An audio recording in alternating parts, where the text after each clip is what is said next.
Your groin feels strangely warm. Groin? She said groin? Groin. Yeah, we talking God of War? Feels strangely warm. In GTA, whenever you steal a car, that car then appears everywhere in the game. Oh. That's called the GTA effect. In real life, I didn't steal a car, but you know, Shaun goes. his resolution is completely erased from the theatrical cut of those movies. Yeah. Gosh, he gets stabbed with the dagger like a bunch of times. He was the one of the few people who has actually been to war and actually stabbed someone. Yeah. and killed someone. Peter Jackson. Peter Jackson was telling him, "Oh, why aren't you screaming when you get stabbed?" He goes, "That's not how that works." So the bathroom, where's it at? All right. No, Jesus Christ. This is what See you Aaron in does. see you in 15 minutes. Like Yeah. literally. Nora, walk me there. Figures out the word. We brought the catheter back, right? We're all gamers. See about You actually need me. It took another 10 minutes. All of a sudden, 10 minutes, I gotta go. Derek. All right, Derek, are you shitting me right now? You gotta go. Give me 5 minutes. literally he's going to bed. Oh, God. I'll coffee. All right. I don't need to. Why don't we all? There's 2 urinals. A few moments later. All right. Are we settled? Everyone's good on their bladders? I think I have to go. Oh, all right. So we are drinking Dragon's Milk Tales of Gold. Does everyone have a little bit here? Is that right? Yeah. I have never had this flavor. So cheers, Shaun. Yeah, cheers. See how this is. It's actually pretty good. It's nice. It's smooth. It's actually pretty smooth. Oh. It has a little hint of sweetness at the end. Yeah. Everything you get, Carrie, is smooth. It's Yep. I know. I couldn't get meat this time, unfortunately. I didn't go to ABC Liquor. So, all right, guys. So I appreciate y'all for being here. It's funny because I've been looking forward to this for a while. I think the last one was with the 3 of us, right? Or the 4 of us, right? I remember talking about lions in Florida. Somehow that came up. Oh, wow. Yeah. And we talked about a lot of weird, I don't remember what it was, but it was a very good, diverse episode. And I've been looking forward to doing this. So I appreciate you guys coming back. yeah, that's cool. Was, man. Yeah. Happy to be here. And so tonight we have Shaun as well, as this is his first episode. Thanks for being on the show, for having man. me. Yeah. Hello. And before we get into anything, we have I shouldn't have done that. Everyone's going to hear that. It's okay. I have to ask Shaun and Derek a very specific question that's been bothering me for like 8 months now. Okay. So you guys have both probably seen the movie 28 Days Later, yes? Yes. Okay. Yeah. Silly you- Man Murphy. Yeah. Yes. The first one, yeah. Yep. Have you both seen at least the original Walking Dead? Yes. A little bit. Yeah. So you have kind of context of, okay. Yeah. Hypothetically speaking, if you had to survive an apocalypse, would you choose the Walking Dead universe zombies, or would you choose the 28 Days Later zombies? Walking Dead. Walking Dead. Yeah. Without I it. don't think that's pretty. Yeah. That's pretty obvious. It's crazy that they were overrun in the first place. The 28 Days Later are like super fast and angry to the point where it's like it's to me, I find it obviously is a more realistic version of trust me, I go into this conversation with a lot of people about like how I think the actual zombie apocalypse would actually happen. 28 Days Later is probably the more realistic one, where it's like this switch in the mind where it's just rage. Yeah. But the problem is they're fully functioning. It's not like they died and then now they're like trying to like just reanimate. They're just a fully functioning, really angry people who are sprinting at you extremely fast. Yeah. Like that is scary. Like in the first one, the drop of blood gets into his eye, and that's enough to like it's over in 30 seconds after that. Yeah. Like, it's And brutal. It's not even like a slow process. They're like running. Walking Dead. Yeah, exactly. Yeah. So clearly I'm the only one that thinks I'm the curious on 28 Days Later zombie. I'm curious on your Okay. reason. So if you had another extra 5 seconds to answer that question and you really thought about the 2 scenarios, would you still stick with your answer of the Walking Dead zombies? The only reason I would think a caveat here is in The Walking Dead, every single person is infected with the zombie virus. Yes. So that I'd say would be the only caveat there, maybe why I would not want to do that version. That does add another I layer. don't know if we're considering that though. I have a I honestly wasn't. I totally forgot about that. Yeah. That does add a lot of complexity to it. in the Yeah. two worlds or the two environments or scenarios. The 28 days later, do they stop becoming like I Okay, don't remember? Can I? If I'll be honest, Yeah. because the only advantage I can see that Carrie would, I think, like logistically would be a thing is if they are no longer active at some point. If you get past the first rage envelopment, whatever, and then you're fine. Versus you're always dealing with these waves of zombies in The Walking Dead, and everyone's infected. So I just don't see the advantage in the 28 days later one unless they literally become inactive or they just die out because of the virus or something. I don't remember, I'm going to be honest. In the movie, and I'm not a big expert on the 28 days later, they do starve to death, just like a regular human being. And The Walking Dead, they go on for like decades. If you recall the show, it just goes on forever. Now, animated dead body, yeah. I will say they did make the 28 weeks and the years and all that nonsense, which I just. So you said you liked the 28 years later one? Had that been out by the last time I guess. Oh, you texted me and you said, "Hey, have you seen it? You really enjoyed it." And then I said, everyone's calling it the 28 schlongs later because there's just like a bunch of 28 flopping schlongs later. One in Yeah, particular. yeah. The first half of the movie, when we have the dad character and the son, that there was a lot of great tension and action and pacing. I didn't love the movie after the boy goes on his own. Yeah, it just felt like a different movie I was watching. Yeah. But anyways, Unless you didn't like Bone Temple, the new one. I didn't like it. No, I didn't like it either. I enjoyed it. I loved 28 Years Later, if I'm being honest. I really Did you? I think 28 Days is better. 28 years later, the first one or the 28 Years Later, third the one. first one. With where it's sort of like starting off that journey of like kind of like he gets to the doctor at the end and his mom gets I was a big fan of all the movies personally. I never saw Weeks, but I heard that maybe that's not even canon because the director was different. And I honestly, as an action Hollywood-esque movie, but I kind of enjoyed it because it's and it also has Idris Elba, which I love Idris Elba. And I love it. He's a brief part of that movie. But anyways, okay. So I just had that eating in the back of my mind, that question, because you guys were so against me.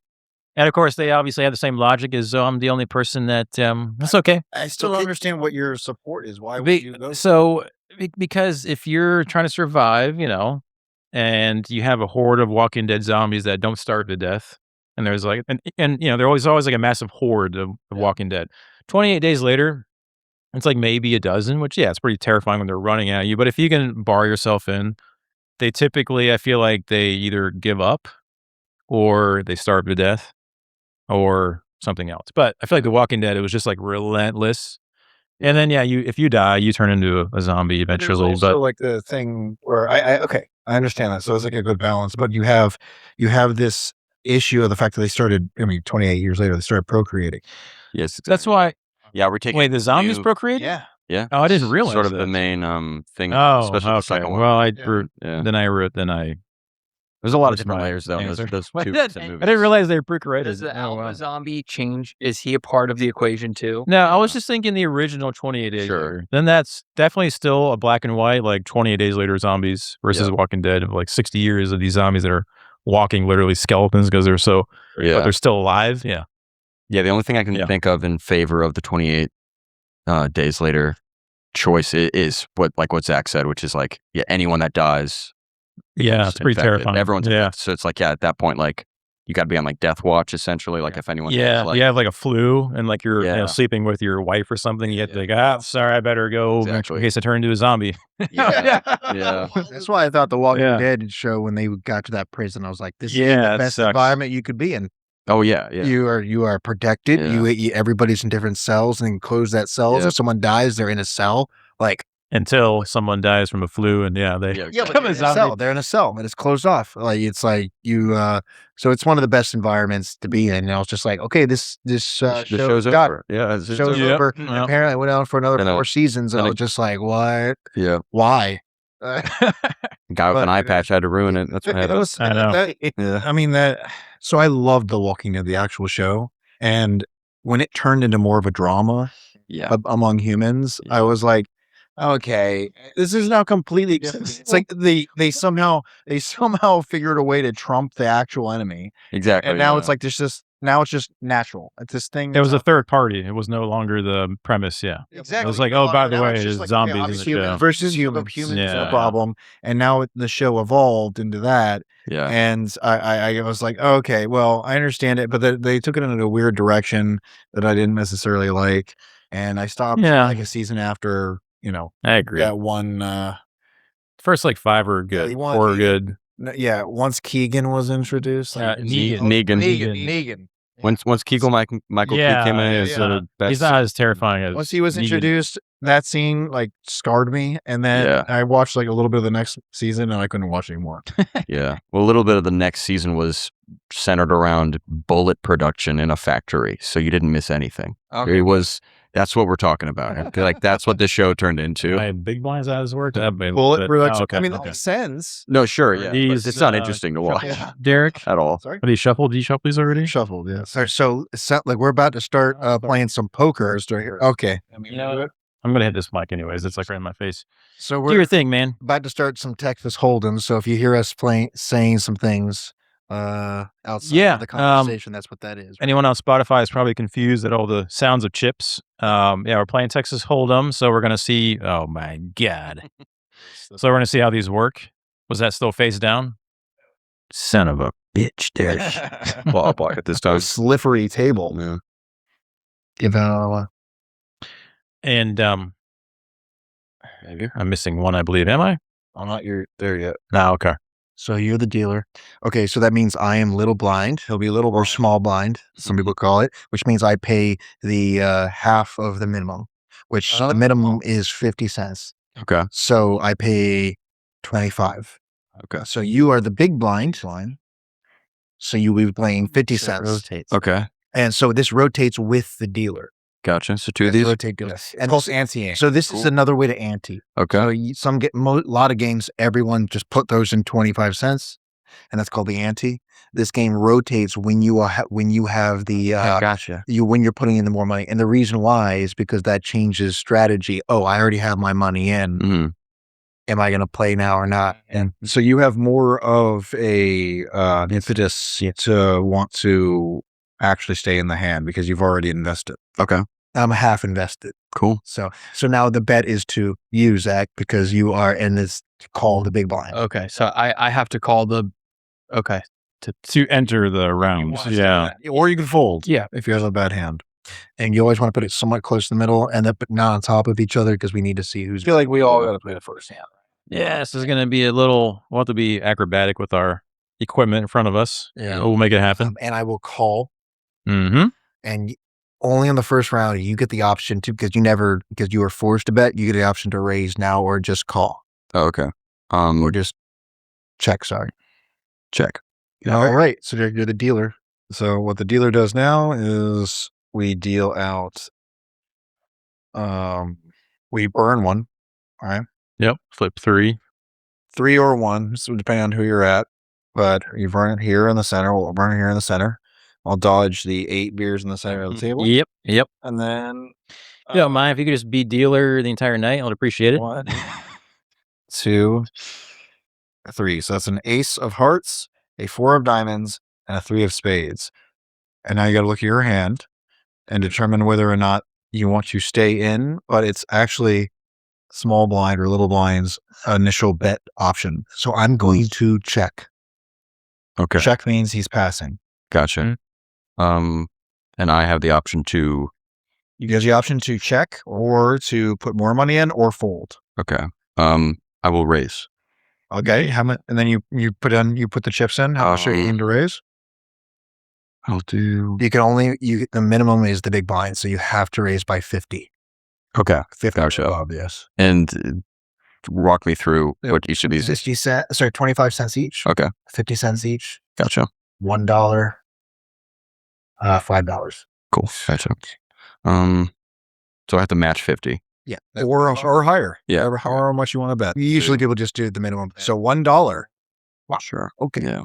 Doesn't know how to play, bets $1. Yeah. Yeah. first hand. I want it to be known that my gaming experience has strictly been video for my entire life. So this is the first for me. Probably played Red Dead Redemption. Probably. All right. No, actually, I can't stand Rockstar games. Was recording this earlier or whatever, but he showed up and said immediately, "I've never played this game before." So we're trying to figure out whether or not he actually. Yeah, he's gonna be ballsy, huh? Yeah. It's one of the reasons why we're vocalizing all of our plays is so that you can learn, but I don't think that's really necessary at this point. I am going to fold. Okay, $1 to Zach. Might Zach as well. folds. Okay. I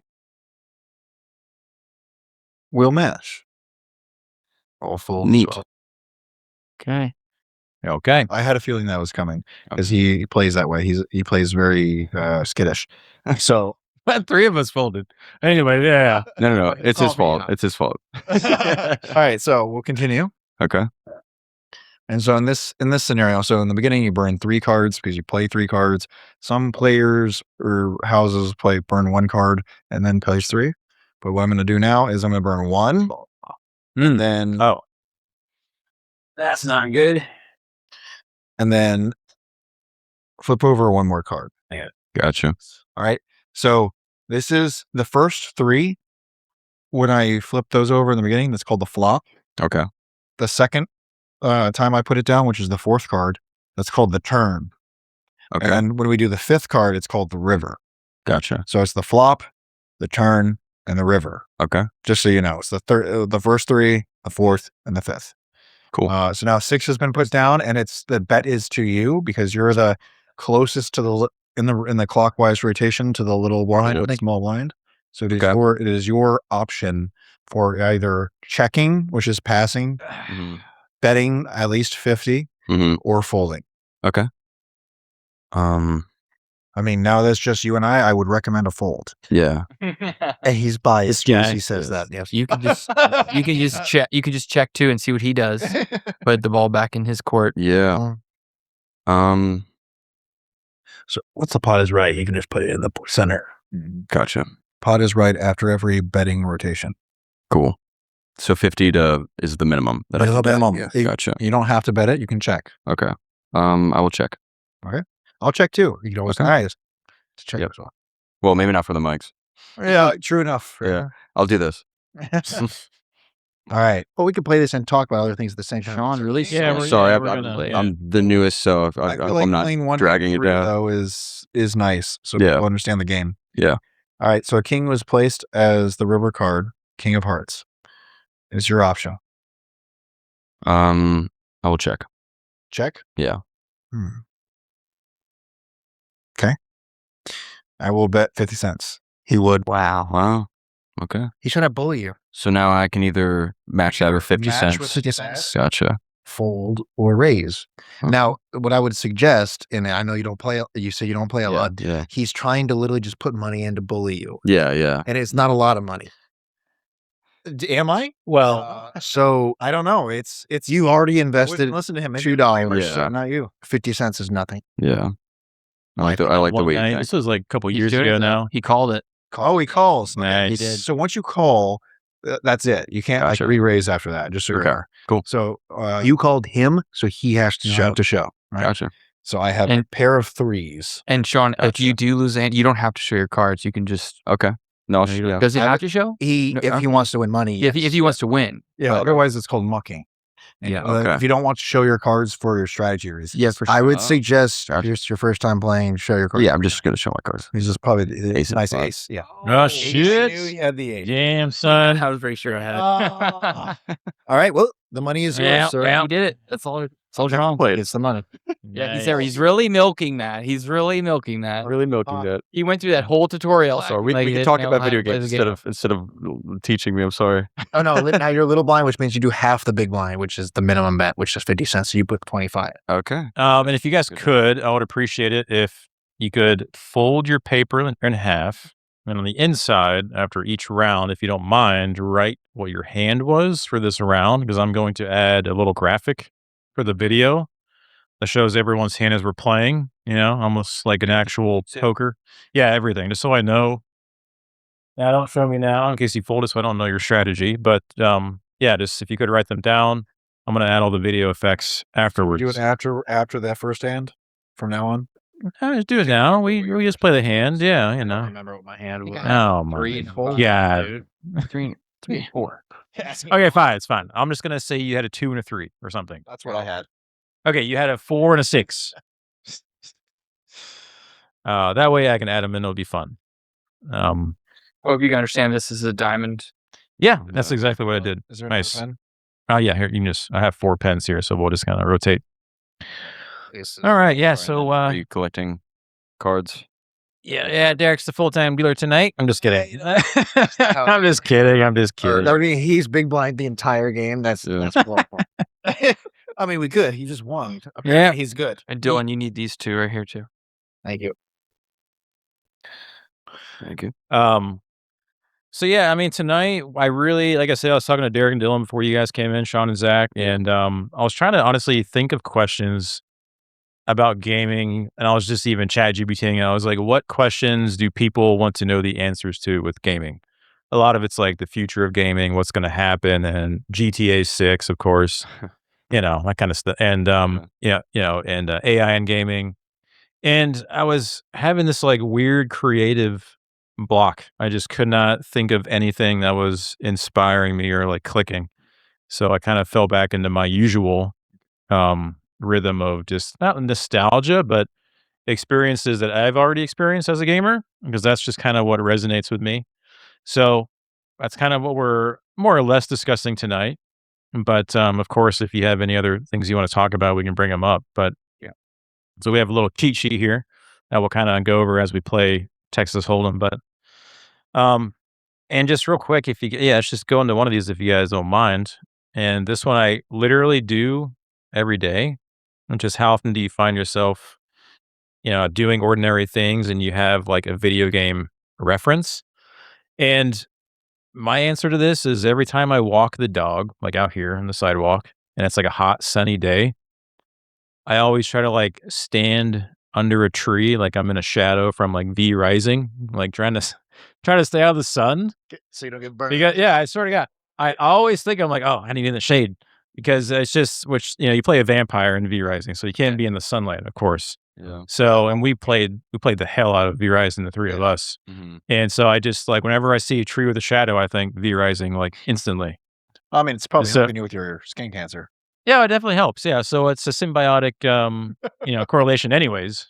So or positive correlation. Yeah. But that's one of the things. And then I remember Dylan, when we were playing Grounded, Yeah. Oh yeah. you're like, I have never seen a shiny beetle until you were like, cutting your grass or something like the day Right. after. So I remember that. So I never really paid attention to bugs or like little creatures until we played this. Carrie and I play a lot of survival games together, like a lot. And we played this game called Grounded, which focuses around you are it's like Honey, I Shrunk the Kids, and you get down to literally less than the blade of grass, and you're fighting Yeah. bugs and creatures, and sometimes you can tame them and whatnot. And so I started paying attention to these different types of bugs, and then I'm walking around now in real life, and I see a tiny bug on the sidewalk or something like that. Oh, that's the same type of beetle that I saw in this video game. Oh, and like I'm actually looking at it, excited. So it did bring that type of fascination into my real life, scenario, I should say. But yeah, I did not pay attention to any of that at all, and that's a good point. Yeah. But it's funny. I can imagine like someone watching you or watching me, and they're like, God, what the hell's wrong with this guy? And you're like, why is that so weird? Yeah. Crouching down on the Yeah. sidewalk, looking at a shiny beetle. Yeah. Anyways, that was the question that I kind of, I got something. yeah. I got something with that. Like I don't know if it was a little bit embarrassing when I first thought about it, but then I think back and I'm like, is it? But it's more realistic because that's what I experienced in that order. Is we used to play Rust and all the Yeah, of course. Yeah. building games and do all this, and Noah's on a server that lasts 20 days or a month or something. So you spend so much time like building out this like base because you want it to look this way. Or like when I remember when we used to have the big friend groups play, we have like 8 to 12 people playing at a time. And then like some people could play at some hours, some people couldn't. And then all of a sudden you come back and the base is expanded and now you have a boat port. And it was just like, wow, what is happening? It's probably Austin or myself. Austin Yeah. was big on that. And, but fell in love with base building and the creation and like just design and the architecture of these the mechanics within the game. And I think the biggest comparison I have to something in real life with that was when I bought my box truck and I started physically building my box truck and turning it into an RV. And I remember like building something, I built a bench and I was like, oh man, this is cool. Wait, this doesn't wipe. Like I get to keep this forever. Yeah. And I was like this amazing like realization. I know it sounds so silly, but I built my box truck and now I just have it. And I'm like, I have it forever. Like, you have to keep have to keep adding wood inside of it, otherwise it will decay. Yeah. If you leave it for a day to come back, someone who didn't rate it. Yeah. Yeah. I'm like, Do then it. decide to put cameras on the outside. Just a massive hole in the side of it. Son of a bitch. Shotgun turret. Yeah. Shotgun turret trap. But no, My bet. that was crazy though. That kind of mentality. Yeah. You know? It's well, yeah, it's just something I always think of. I literally every day I go outside, I think about, I can't help it, V-Rising with the shadows in the summertime. That's a big thing though. That game makes you run in the shadows. And I had a phenomenal dream that was like a graphic novel about, I don't know why V-Rising. I keep having like the visual imagery from that game and had dreams about it. But anyways, yeah. I don't know. Did a good job with it. Dude, V-Rising hits you hard. The atmospheric setting in that is just so good. Yeah, It it's really a is. phenomenal game. The game that surprised me recently and convinced me to end up getting it with him was Enshrouded. Oh, I never played that. Yeah. It is Did not expect. what an amazing environment that they built. And So I will tell you, if you like anyone listening to this, if you like Valheim, if you like Zelda, and if you like what's the other game that it's somewhat similar to?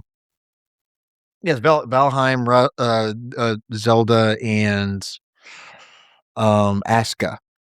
If you liked any of those games that are like open world survival, crafting, puzzle building, like going through puzzles, exploring the world together, it's fantastic, and it's so much more of a comfort game survival wise, because most survival games that we play, there's like either waves of creatures going to you during your base, or there's like constantly threats or whatever.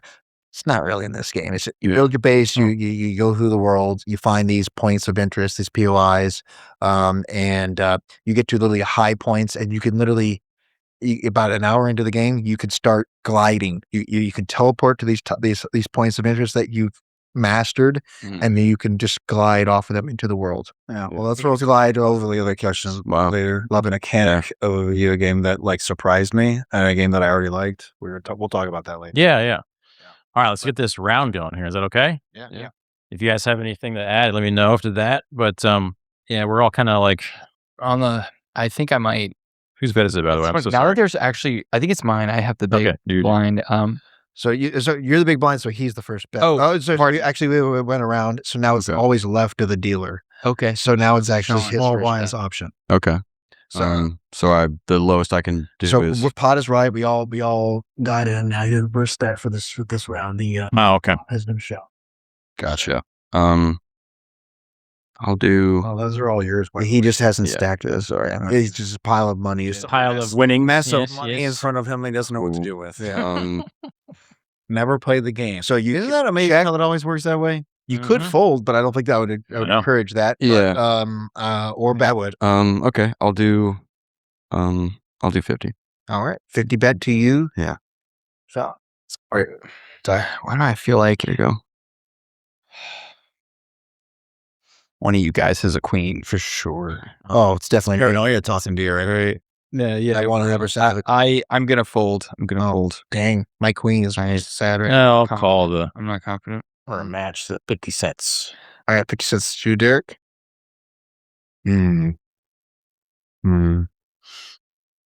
I'll see it. All right, it's still an expensive card, boss. That's a call. I'm going to fold. And so the pod is right. Everyone called you. Who called? I did. Shaun's in, and you are Eric 3 of and us, Shaun are right? still in. All right. So this is called the turn.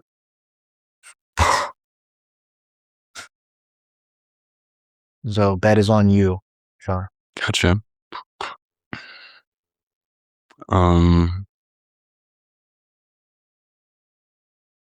I will fold. Don't do that. Yeah. I would check Check. because He's playing the long game. I'm telling you, he's playing the long game. you don't need to fold the first option. So Okay. make somebody force you to throw. Okay. No, because now he's now Betty. I'm gonna go all in. Is that you don't want to be in this hand? So you checked. Check. So now it's That is 50 cents to you. Derek. 50 cents to me. I will call. All right, Okay. it's a call. So if you don't want to do 50 cents, now you should fold. Okay. Or you can call the 50 cents. Gotcha. Or raise. If that was a ploy. Yeah, ploy. Yeah. No. it Oh, wasn't. he's playing the psychological. He's like, fine, I should go all in. Oh, Yeah, here we go. yeah, Here we go. Go ahead and fold Yeah. it. All right, so pot is right. Carrie will be the first better. And this is called the river. Bloop bloop. So that is $1 to you, Not Derek. caught on my microphone. What? How did this happen? I will call him. That is a call. Okay. So he called you, Carrie. So you are the person who was the show. Pair of fours. Pair of fours. Pair of- Fours and queens. Pair of eights and queens. Eights and on the river. Got Way to the win on the river. river. Nice, nice. Sure, you gone heavy, man. We got.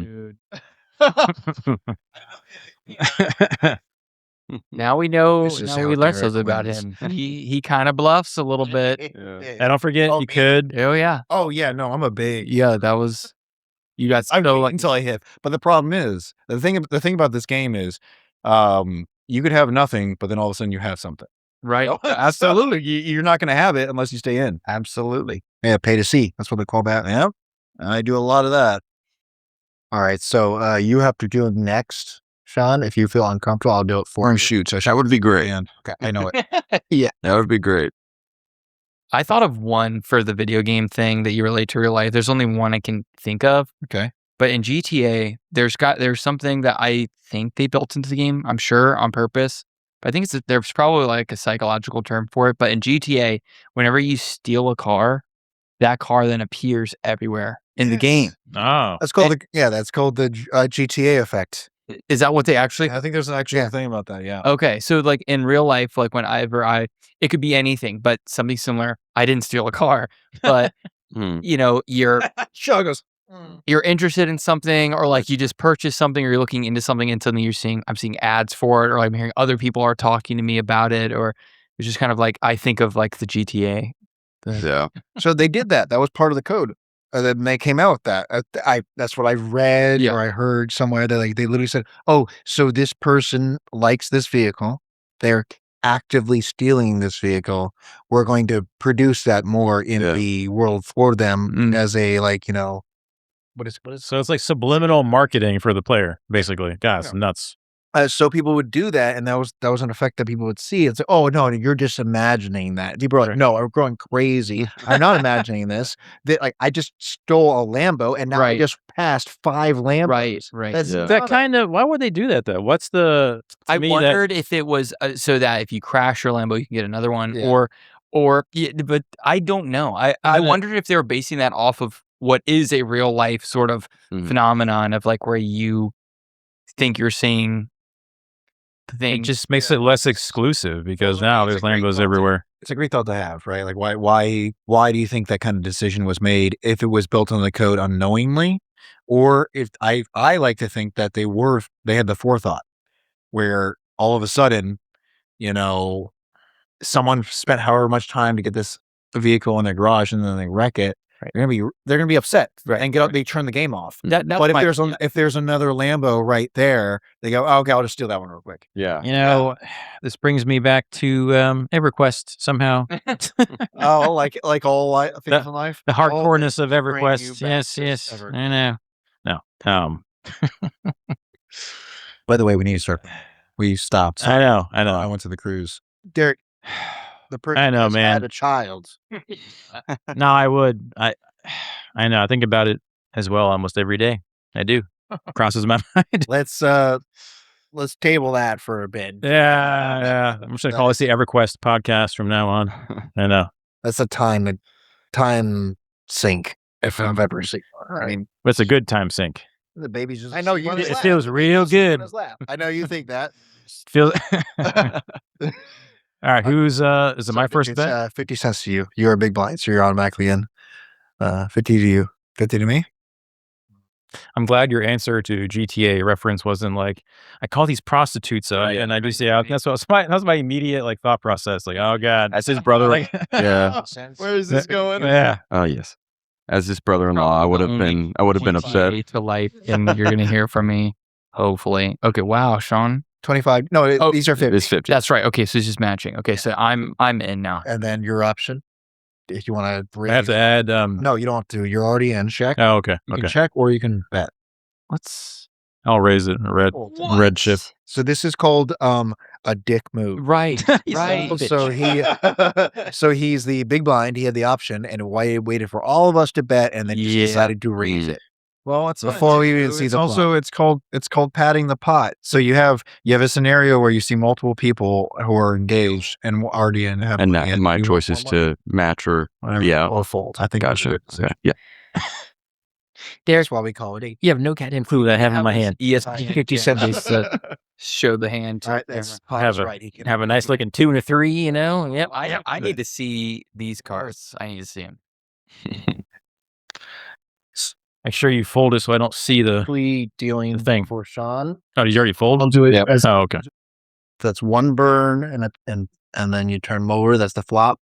Some people do 3 burns. Doesn't really matter. It just means, hey, I'm not cheating. Gotcha. So we have a 10 of spades, 9 of diamonds, and king of diamonds. So you are the dealer. So first bet goes on to you. Okay, I'm gonna check. Of course, Or razor red.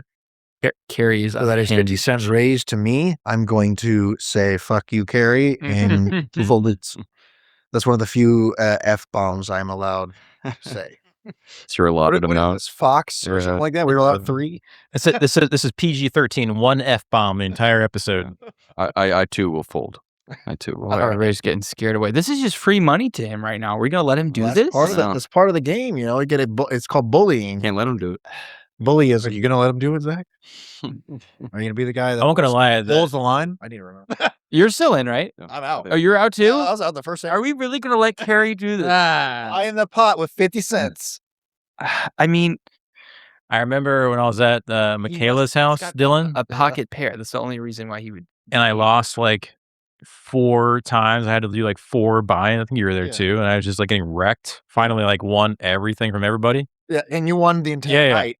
And that guy, I don't know his name. He was sitting all the way at the end of the table. He was bald. I think glasses maybe. Oh, Jason, yeah. Jason. He was like pretty hardcore, like poker playing, and I could see him watching me, but I wasn't looking at him. But I could see him in my periphery. So I was like kind of messing with him a little bit, and I'll look at my hand, and then look at a specific card, like, oh, this is the 2, which is the weakest card. And then he'd go, oh, that guy has a 2, So I was just like messing with him, and I kept like raising, and he'd be like, what, like soaking. He'd be like, got so angry. I was like, it felt so good. You hear that, Jason Hartman? Amazing. That's you. It was so good. I'm gonna let Carrie have this one. I've learned something about him. I've learned something about him. I'm gonna apply it. All right. Now, so Carrie, he did not pay for. I don't got to show anything. He didn't pay to see is what they call it. So you don't need to show. I'm not going to. All right, that's called. Yep. You don't need to. We'll see what his hand. You'll was see in the when episode. We watch the episode later. It's gonna. He must have had a pair of something in there. Now, Zach, you know how to do this, right? Yeah, I can do it decent enough. It'll work. Right. There you go. It will work. So you're dealing up. He's small. He's big. Yeah, guys, help yourself. And we have like literally 30 beers over there. So I know it's a Sunday evening, but help I'm yourself. on vacation right now, so Are you? Nice. it's a weekend for me all week. Summer for me. Yeah. Hey, cheers to that. Thanks for inviting me. Sorry. Derek. Oh wow, what do you teach? Astronomy and physics. Damn, man. Yeah, That's awesome. I love it. That's great. Oh, Anything else? Sarzo. So to interrupt, I don't know. video games. I don't know if Mark spoke to you. I don't know his last name. Your coworker, your teacher, Mark. That's all I know. Philip Thorpe, Mark Thorpe. I don't know his last name. He used to work at Best Buy, like back in the day. Okay. I used to work with him. I don't know. back Good in- talk to me. Okay. Here's you, Derek. Hi, Mark. Yeah. Yeah. So we were at Pinnacle, which is a really like a nice, very bougie, but very like austere like Am I a dealer? auction I am. Okay. that we do for Pine View every year. And he was talking to me about it. He just bumped into you recently, so he used to work with you. And Yeah. oh yeah, I've known Kerry basically my entire life. And he goes, oh yeah, he was great. The person to work with at Best Buy, and he walked into your restaurant that you were working at Yeah. the time. Yeah. So It was funny. So I didn't recognize him at first because he was kind of like, far away from me. And I kind of like was like, oh, I don't know this guy. But one of the other servers said he recognized me. So I looked at him and I just recognized him. And he walked up to me later on and I was like, oh, I didn't know his name. So I was like, oh, hey. And he's like, Carrie. And I was like, hey, nice to see you, Oh no. Hey, pal. Yeah. Hey, pal. He's a very nice guy. Anyways, he was a hardcore EverQuest player, which I I didn't know that either. Yeah. And I told him about this podcast and how I speak a lot about EverQuest. And he's like, oh, really? He was with his wife, Shannon, I think is her name. Yeah. And they were throwing, vocab at me. I had no idea it was part of EverQuest. So it kind of like made me feel humbled about like Really? being like a hardcore EQ player. Yeah. Wow. And he's like, You went yeah, far, but like, I mean, I'm sure there's a lot of people who have been. a whole different level of Yeah. tier of dedication and like role playing. I was like, he was like, yeah, we're doing 4+ hour raid, flux capacitor. And I'm like, yeah, that's cool, man. It's like, I have no idea what you're talking about. It was very impressive, but he was like a really Mark's hardcore. great. He's the head of the physical education at Pine View. Oh, okay, cool. He's Yeah. the coach for a lot of the games, and he's the PE instructor. And their son, He's a little blind. Magic Thorpe, is a world class You got to be all in. cello player. What? Wow. Interesting. So he goes around the world and play in Europe One. and whatnot, and plays all these different types of songs and stuff on his cello. Wow. He was one of my favorite students. I taught him in 6th grade and never got to teach him in high school, sadly. But Pine View is one of those schools, elementary, middle, high. Mhm. 50 cents to you, though. And so I just basically taught him young, but he's stayed in my classroom for a bit because he liked to play some Dungeons and Dragons, hang out and whatnot. But he is a fantastic person, like individual. And so when he graduated, when he was a senior, That's right. So it's he knew I liked Red Hot Chili Peppers, and he composed Red Hot Chili Peppers for me in my classroom as a farewell gift. Wow, that's on pretty cello. cool. That's awesome. Dang. And I literally, it's one of the few moments I literally teared up Yeah. in my classroom. I was like, are you kidding me, dude? That's awesome. That is crazy. And that's so special. And it's something that's dedicated to him, Yeah. That's something that only he could do. Dang, that is super cool. So, and he's such a genuinely good person. So he's in college now and he's still traveling and playing all the time. So, that's how we've connected and, Yeah. find you. Have you guys seen the movie Maverick with like Mel Gibson? Yeah. Back in the day? Yeah, have you seen it? Different Maverick. Okay. Yeah, no, No, I haven't. not the tattoos. No. The old Maverick it's like 1995 maybe with Mel Gibson. No, No. it was a poker tournament. You guys need to watch it. It's so good. That sounds interesting. It's like an old cowboy western era, and they're playing, whatever whatever it is, 5-card draw. And it's a massive poker tournament on a steamboat in like Mississippi River. Wow. And it's just one of actually those a good. memory is coming back to me as you're telling. I think I've You've probably seen it a little bit. Yeah. Yeah. Such a good movie. Anyways, he just wins the tournament. Okay. I'm not going to spoil anything else. But you should watch it. Watch it now. Oh, God. Of course, he's going to win. He's the main character of the. I guess I know Mel Gibson's in it. Yeah. Mel Gibson is in it. And we've a lot of all armor back then, I guess. Mm. and we've all seen the Casino Royale. James. Of course. Yeah. Daniel Craig. Yeah. It's my workout movie.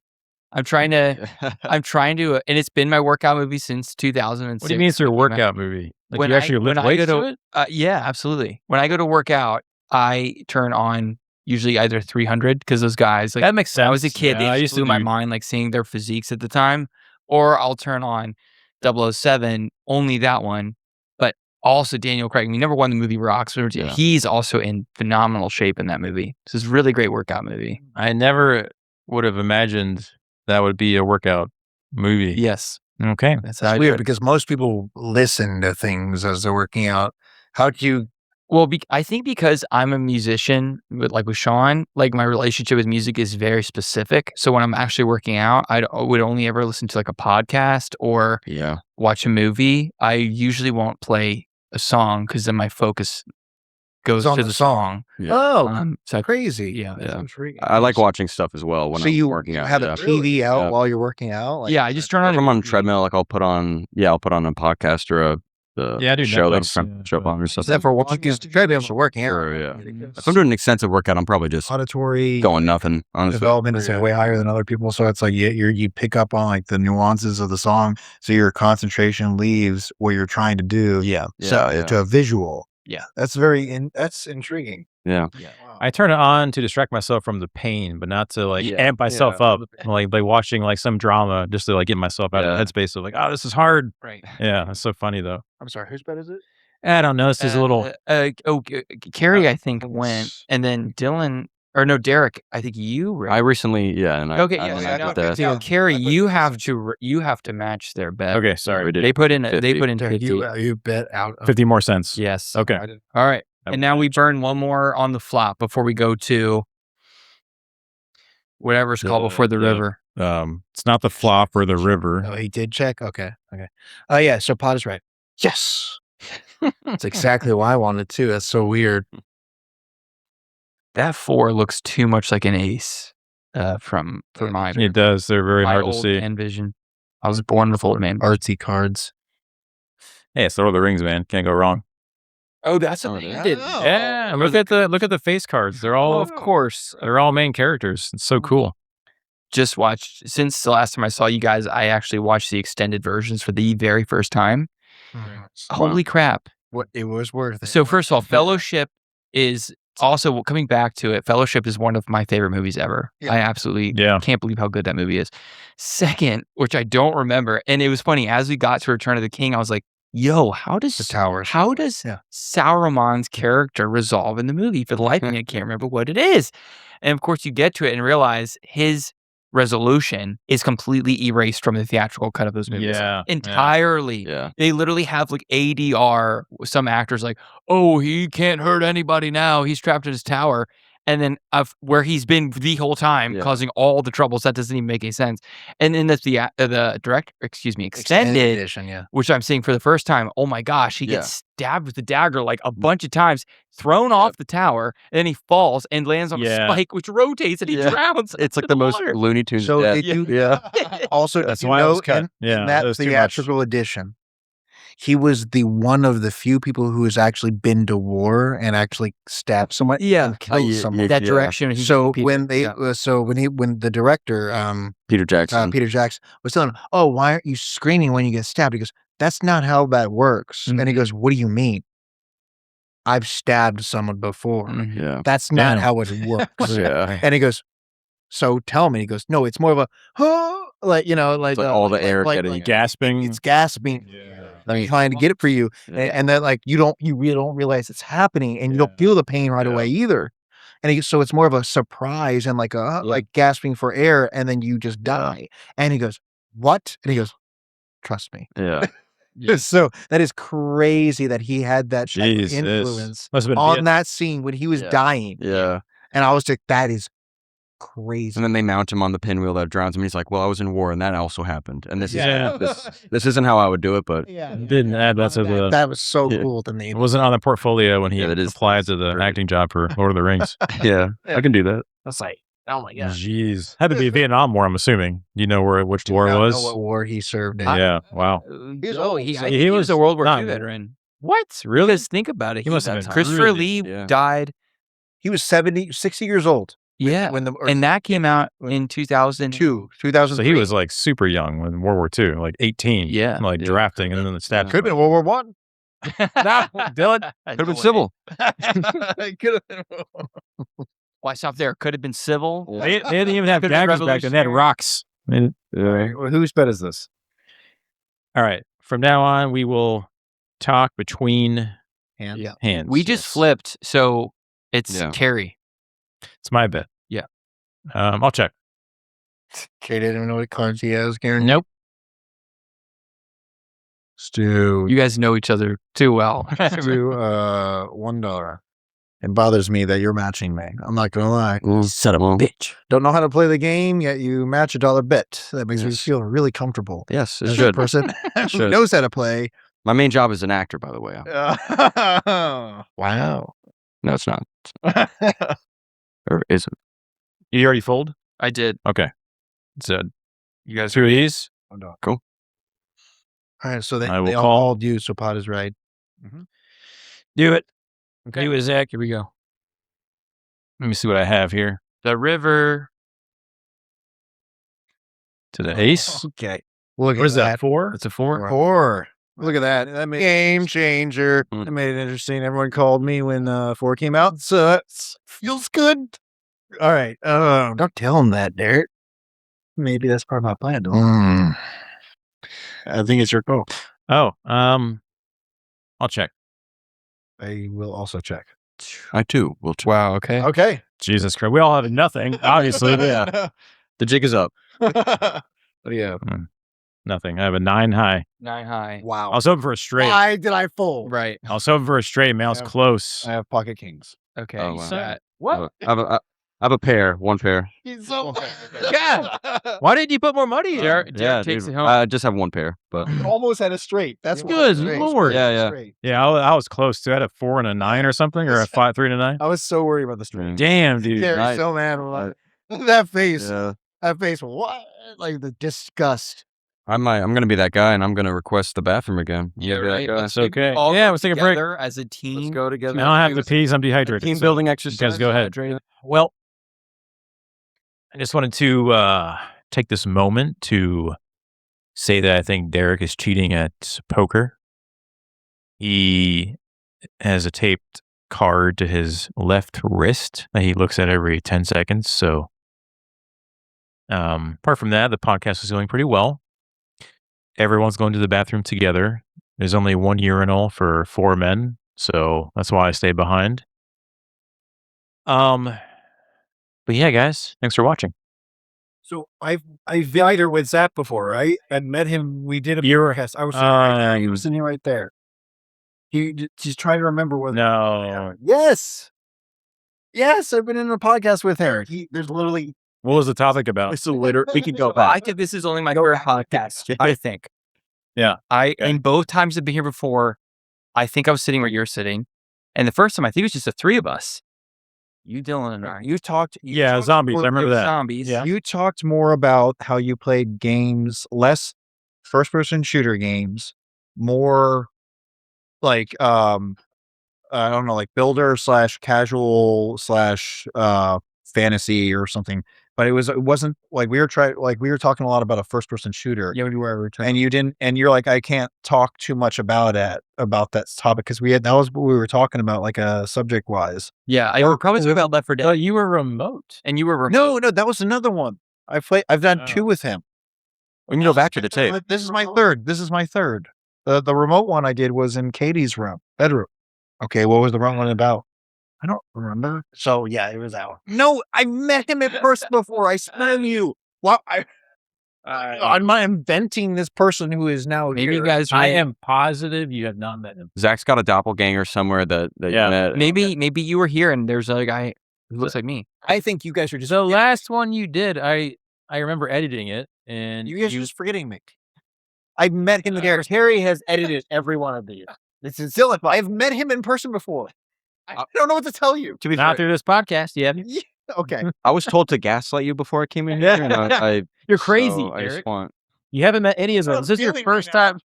Like everyone's like this. It's like I swear I've been right here and he's right there. This is your brother Dylan. You've never met him before. Yeah. This is your twin brother. Oh my god! I'm not that bad. Zach, do you mind giving me a Guinness? Yeah, absolutely. Thank you, man. I need to figure this out with Zach eventually. Yeah, we've all figured it out. You're no, it's not. Wait, because you and I, we've spoken for hours before, seeing each other's face, but you were on a big screen right here. Oh, I remember that one. Oh, it was different. Oh, yeah, they're a little foamy. Have you, Derek? I mean, you both look very similar, so I can say this about either of you. But What is? have you ever heard of the band Interpol before? Interpol? Have you ever heard of Interpol, the band? Interpol? I mean, maybe. The singer sounds like, Anyway, you look exactly like the lead singer. Oh my God. He even has the same facial hair. Yeah. Paul Banks. Yeah. You're right. Let me show you. Paul Banks, but he's got very blonde hair. I was just told Eddie Vedder earlier. There you go. I saw the 6 of diamonds, which I think had of a Saul. Okay. And then I somehow put that in my hand instead of the actual card I had. I had 2 beers. And No, I had a great hand. It's fine. I had a good hand. Come on, aces. Two beers. Good deal. Can't do this anymore. Couldn't do it in the first place. That's true. Paul is always slicking his hair back, so it's not going to work.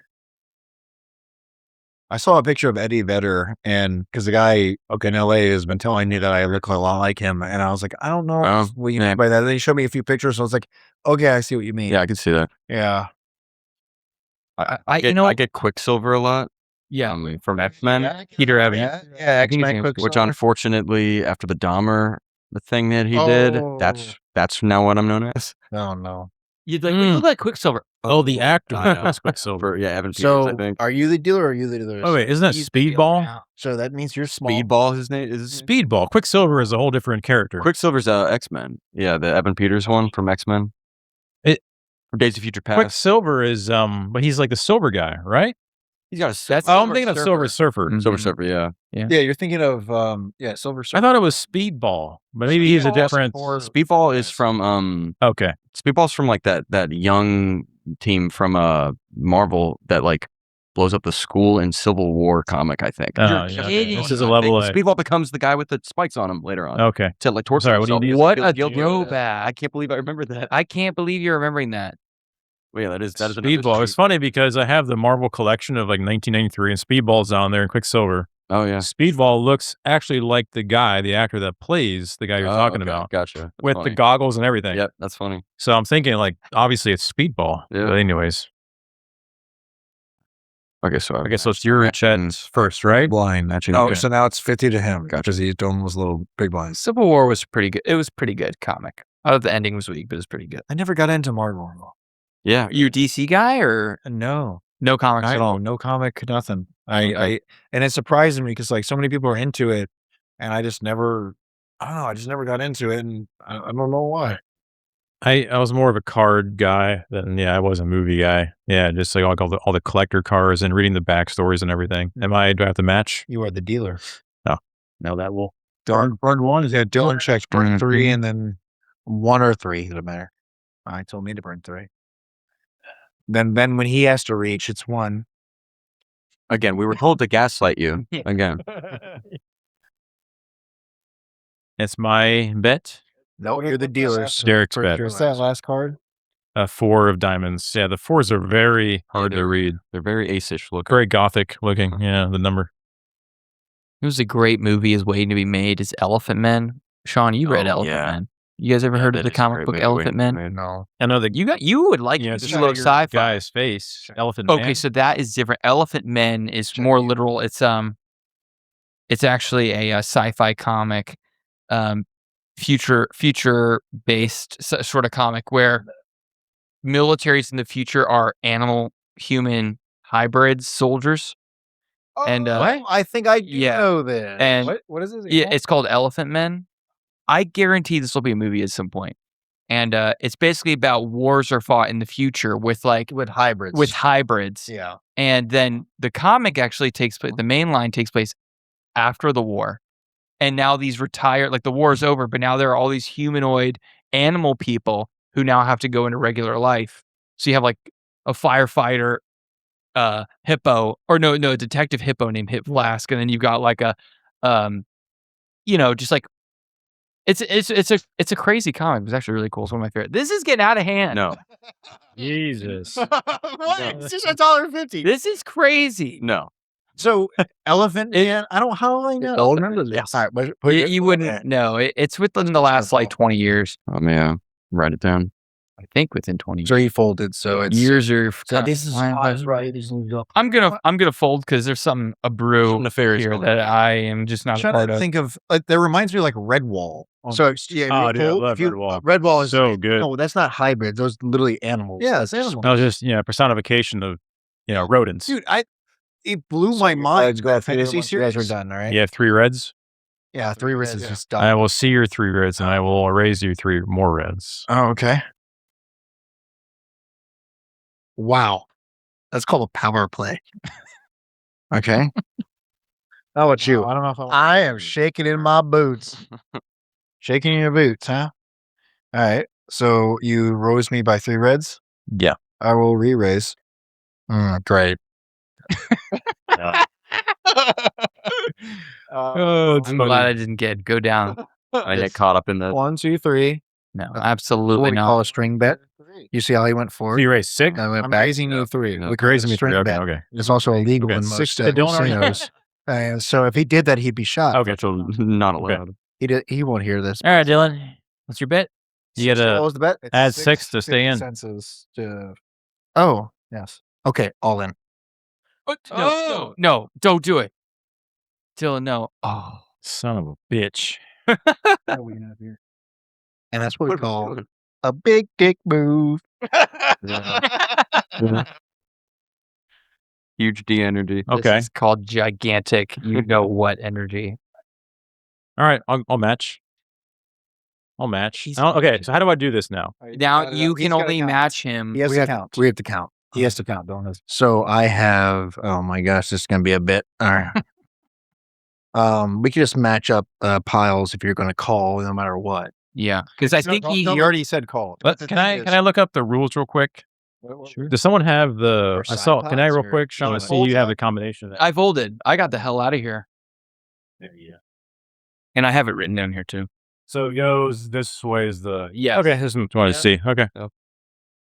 Okay. Let's count them. So we don't need to do it until we know who wins or Okay. loses. All right. So we'll keep it If he side. wins, it doesn't matter. Okay. Like, or if he How are you doing, Derek? calls. Are you in too, Derek? I will be calling.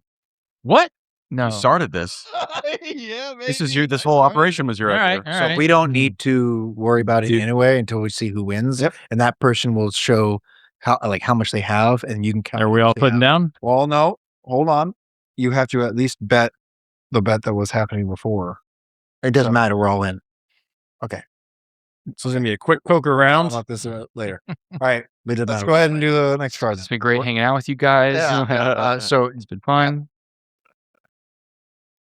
10 of what? diamonds. Yes. Okay.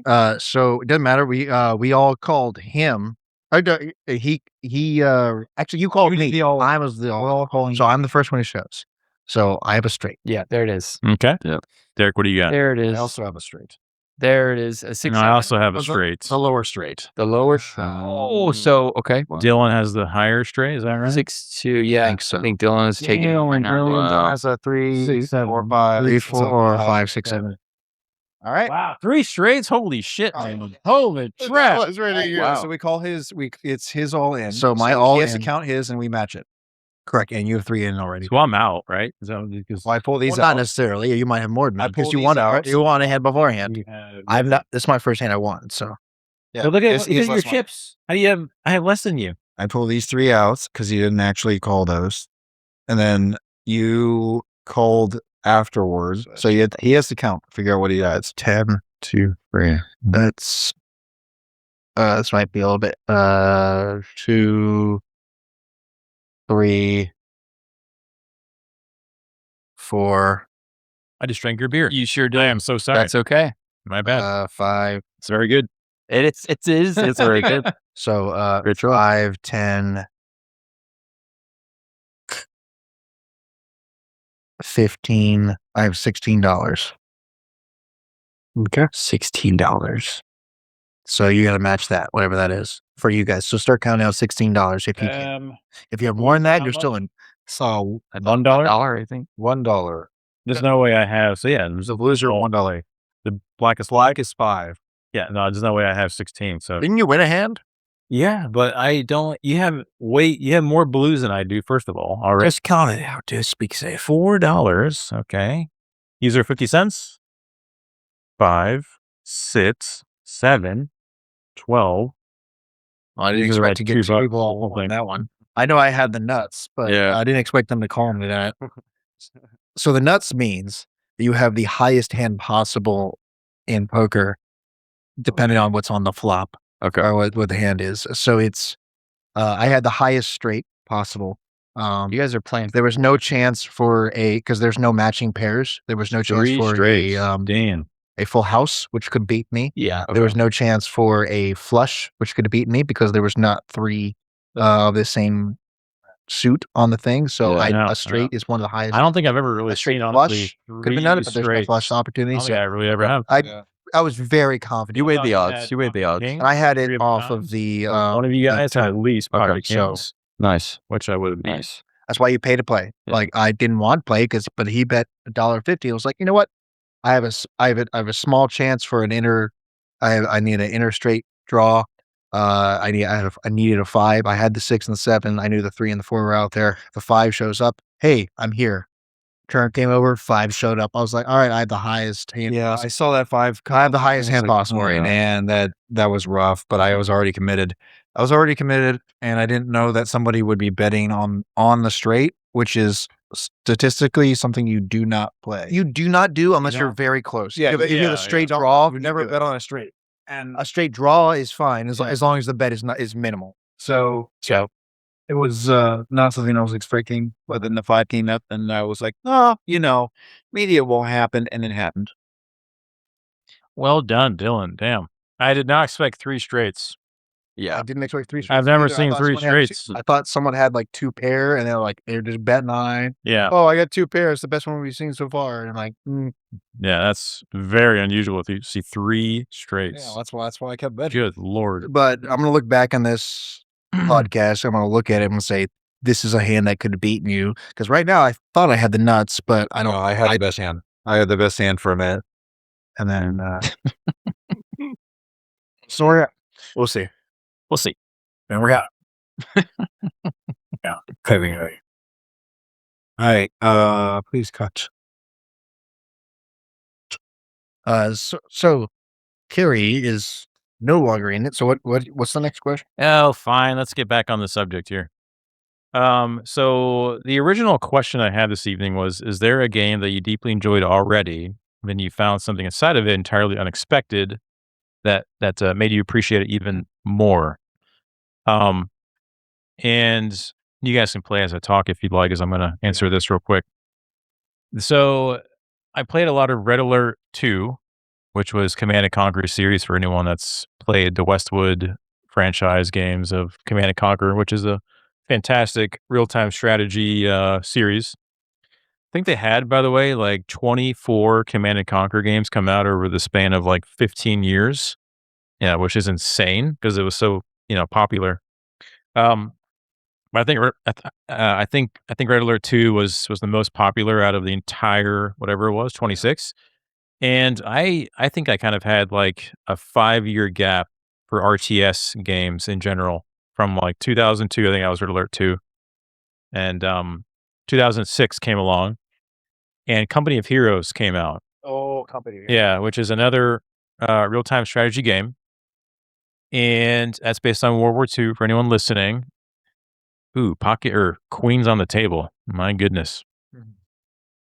So I had this kind of like gap in RTS games, and then I played Company of Heroes. And until then, I have never played an RTS game where you can zoom in, like at all. It's always a like static troops and angle. stuff? Oh. Yeah, there's always a static angle. You look down, right, like Yeah, a 45-degree angle, whatever it is. And you can't really zoom in, or if you could, it was like a little bit, but it wasn't like a full different perspective. Yeah. And I played Company of Heroes for like 40 hours without realizing you can scroll. I just didn't know because I didn't expect that to be a feature. Yeah. So then I hit the mouse wheel and I was like, I can zoom in, and I kept going in, and you can get behind like an actual single infantry troop in the game and watch him like shoot a rifle. which if you can imagine Red Alert 2, you cannot do that at all. It was just like probably 500 feet out, like the sky down view. Yeah. And it was a new feature that didn't exist until I played Company of Heroes. And I remember being so blown away by it. Yeah. Yeah. Just the angle perspective was I've never heard of that. Yeah. Because that's honestly kind of why it's difficult for me to get into the RTS genre, is because I feel so detached from it. Yeah, exactly. Yeah. Yeah. It's more of like, you play the actual general and you're commanding your troops. But I think Company of Heroes was the first RTS that made it possible for it to feel cinematic instead of more of like the commander view of you watching everyone move from here to here. You could zoom all the way into like a single machine gunner and watch him like mow down or suppress some squad of troops advancing. Was it like really pixelated when you got? No, it was. And I recall my computer struggling. Yeah. Because I mean, like the FPS back then, like for that, like zooming in, it was down to like a blue. $1 to you, Shaun. All right, well that's pretty cool. Yeah. Is there anything else in that game that you thought was impressive? I mean, it was a fantastic game overall, but I just remember I did not know you could zoom in to literally having like a behind the head third person view. Yeah, wow. Which is unheard of. Yeah. At the time when I was playing games. And I didn't know that was a thing until I just found it by accident. I was like, holy shit, this is amazing. Yeah. So, but yeah. That was my thing. Any feature? The feature. I think Shaun, you go first for betting. I think it's more of a recent thing in the past. You can raise or check. Yeah, Gotcha. In the past 5 years, I'll check. These survival games that we're dealing. I'll check too. There's plenty of money in sandbox games and these things. You have servers. I have. I guess it's a two pair. Dedicated. We all have servers. So kings, 2 kings and 2 queens. 9, Statistically, I think I was hoping for one. Unless someone has a 4 of a kind, you won. There's no way. Yeah. All right, finally. Dang, son. Nice. Pocket kings. Look at that. I had a full house. Yep. Did you really? What did you have? At the Queen? river, after the river. I had a 7 and a. You got to pay to play, Dylan. Pay to play. That's what it is. You know, 7 and a queen. Wow. 7 and a queen. Who's doing that? Dylan is. So now, Oh shoot, yeah, kings. oh yeah, we're diamonds And blow-ups. Not a queen. I had a 7 and a jack or something. Wait, shoot. Oh, I have to show you. Okay. Also, we have still audio trivia that you guys need to hear. yes. Oh yeah. Sadly, I forgot my really good Bluetooth speaker. Okay. So it's in my phone. But it's fine. I think we'll still be able to hear everything. And we're still putting in the center of the table. And I'm going to grab a jacket. So I was doing some spring or summer cleaning. And I found an old like sports jacket for a specific game that I bought like probably 15 years ago. I just had it in my closet for the longest time. Never wore it. And I'm going to grab it, see if you guys know what game it's from. Okay. Nice. We'll see. Nice. So while he grabs that and while I do it, I'm gonna say the game. Yeah. The thing that I am most impressed about and things that I did not know existed in these types of games was servers and dedicated servers.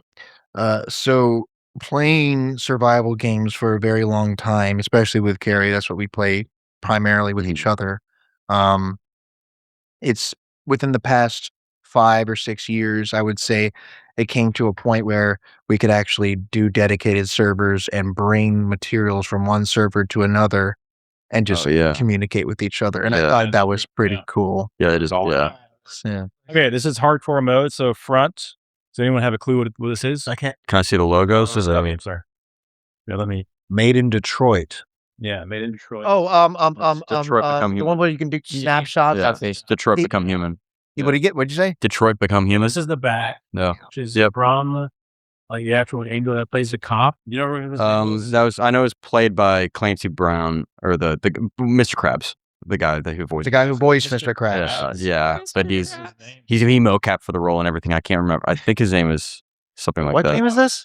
It's like your decisions impact the whole game, kind of like you're like decision it's like making. third person, like you decide what he does in certain scenarios. Bunch of different branching pathways and stuff. Yeah, it's like a narrative gameplay. I would watch my roommate play it a lot. And I meant to like look up more about the game, but I just haven't time. Yeah. So it's like a narrative game where you essentially choose like all the time of what the character does. Like A, B, or C is what he says or does action-wise. And it determines the entire end game of the entire game. Yeah. It's not just that guy. You play also a maid who's like an android cleaner for some like trashy household. I forgot her name. And then you play another android who is like a butler for a rich guy, essentially, right? So you kind of have this rotating perspective of the cop android, the cleaner who escapes her like household, who's this guy's like a drug addict and he's trying to beat his daughter, and she chooses to become self-aware and protect the daughter from the husband or from the father. So you have these three self-aware androids trying to essentially determine the free will of AI, right? It's kind of how it is. But it's such a good. It's a very heavy acting game, and I was so moved by. I had to buy like something. So I saw the the jacket on like eBay, and I bought it. Yeah. But yeah, the acting is incredible. It uses the face recognition from like LA Noire a little bit, right? Like really accurate. I don't know. LA Noire, Yeah, so phenomenal. And I just so moved by that game, so I had to get something from it. It's one of those games where someone would go, it's like there's like a gamer's game and then there's like more of like a cinematic experience. It definitely leans more on the cinematic side, but it's I remember being like really blown away by it. Yeah. And I remember being so invested emotionally, like towards the end, like Act 3. I mean, right? whole characters can live or die in certain chapters. And it's like, and you can't save; it's autosave, right? Yeah, so every single thing you do, you can go back in the branching timeline and redo stuff. The game, Oh. I don't know if there's an update well, I later, did not know that. but yeah. Okay. Okay. Sorry, I'll let you do your round. No. Well, that game was fun. That's I good. never played it personally. I only watched it. Oh, okay. And the half time I watched it, I was actually watching you play it. It was, I know it's one of the last games I watched you play. I don't remember you watching it. I watched you play it because you streamed it on Discord for me. Oh, okay. And it's not one of the games, though. One of the last games I watched you play, like physically, that was probably what was the game with the freaking claw? No, that was one. The claw game. Primal or I don't know. I watched you play a lot of games, but it was a fun game to watch. It was like decision making. Yeah, it was good. It was good.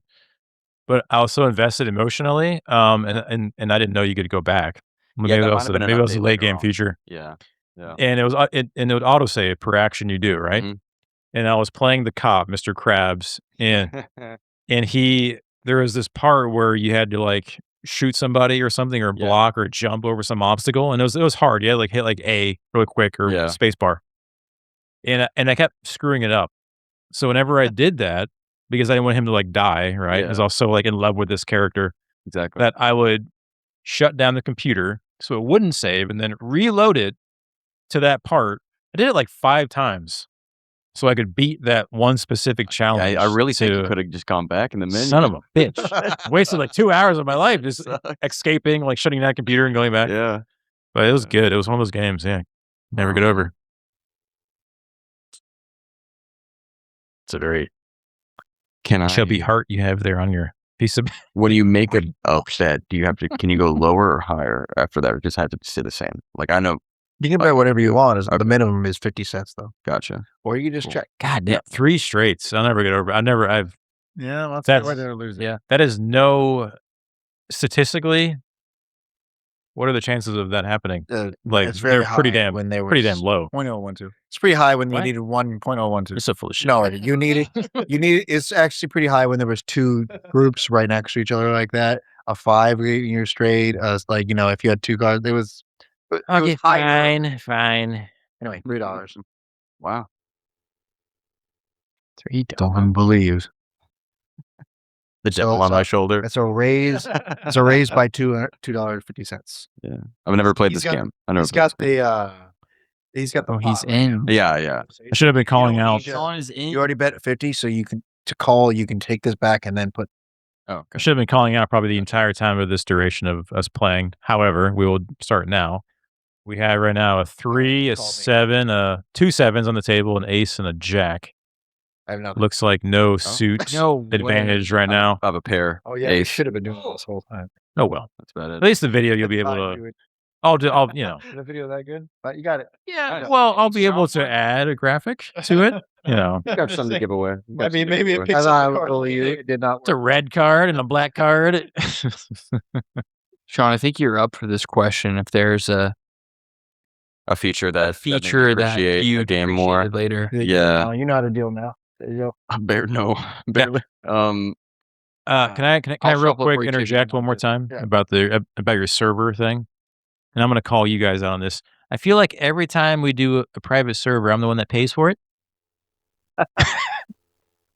Which way, like 8 of us, everyone's like, "Oh, dedicated, I got to pay for that." And I'm like, "Fine, I'll pay." Oh, great, Kara's going to pay for it.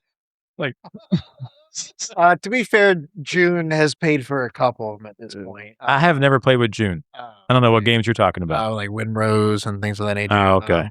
And so the mining, he did one mining game as well. To be fair, in my defense, if I paid for it and I had it, no one would ever get on the server because I never play enough. I agree. Carrie, you do pay more than your share. And Dylan took $20 from me today.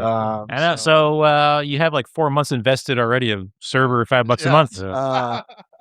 And the thing is, like, I appreciate that because you're really willing to bite the bullet for people to have fun. So I'm not here for your gratitude, but I just wanted to point out. That's all. Just pull it out in front of everyone, have an audience. Whoever knows how many. I'm sorry, Shaun. What was your? I'm just a poor teacher, and oh God, I try my best. Just for the thank kids. you for your service. Thank you so much. Yeah, thank you. How do you feel now, Carrie? All right, we're gonna cut this entire part out of the episode. It's a big gamble, though. It's like you get a new game, and you have no idea how long people are gonna be attached to it. So it is a gamble. It's a big gamble in terms of $5. Yes, I'll agree with you there. Yeah.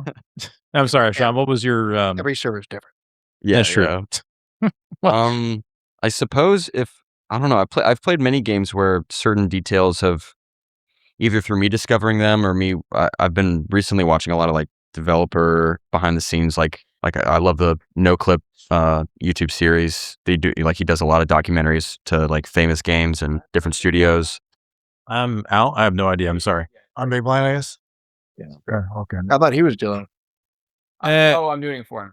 Okay. And then Shaun, you work at Bethesda, is that right? Yes. So what do you do there exactly? I'm a QA tester for Bethesda, QR tester. ZeniMax. Yeah. So what exactly does that entail? Test games, write bugs, handle. I mean, at the core of it is an office job. Make no mistake. Yeah, of course. With the flavor. I'm sure like 90% of them probably are. Yeah, with the flavor of something that I love. It's like music and video games are my 2 top, and film are like my 3 passions in life. But so yeah, but it is an office job at the end of the day. And I don't know, seeing the behind the scenes of like certain stuff of like what it takes to make a game.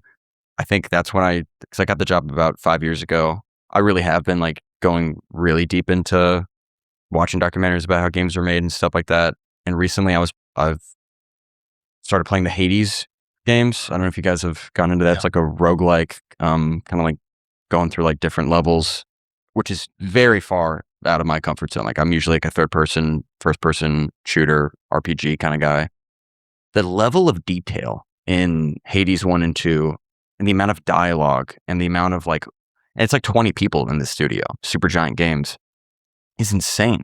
Like you'll make a run through like a certain dungeon area and you'll die to, I don't know, like a bat creature. And in between each run that you do in this, you're trying to escape hell, essentially. In between every single run, you have like this hub area with all different, it's centered around like Greek gods. And so like Hades is your dad and you're trying to like fight him out of hell. And so between each run, like you'll get killed by a bat. And I remember like Hypnos, the god of like sleep, was like coming out of a nap and he was like, yeah, those bats will really get you and stuff like that. And it's like, it's a small thing, but the fact that there's so many lines of dialogue that correspond to different things, like you can get killed by a bat that's like on fire and then someone else will make a comment about it. Like I think Hades 2 had some of the most dialogue in a video game ever. Very specific. Like, very specific. Very like the one part that might happen in the game. Yeah, like you'll be using a certain weapon and a certain piece of armor and it's like all these combinations of them having dialogue for that part. And I'm thinking from a QA perspective, from my job, I'm so QA brand now where it's like God, that must have sucked to test that. That must have been terrible to be like, we need to make sure that the bat on fire, sword, mace combo line of dialogue is firing for a player's 5th run of the game. It's like, so niche. That's pretty specific. exceptional though that they did that. It really adds to the immersion of the game. So now that you told us that you work for Bethesda, yeah.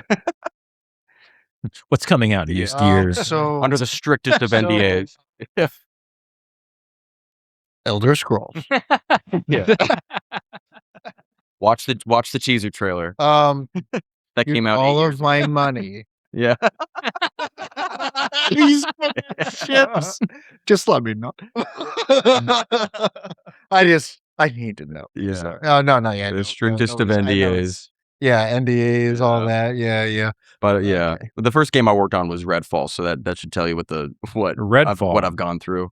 Wow. I don't know if Remember you that game? guys- That was one where you get to like destructibility. No, that's a Red Faction. Yeah. What is No, no, that's a Redfall. great game. No, Redfall is That was an actual good game. Yeah. Arcane Austin, the guys who made Prey, ended up making a 4-player kind of co-op open world game called Redfall, vampires, stuff like that. I've never played it. I don't know what that is. Just look up the reviews. Yeah. Okay. All right. I'll look it up.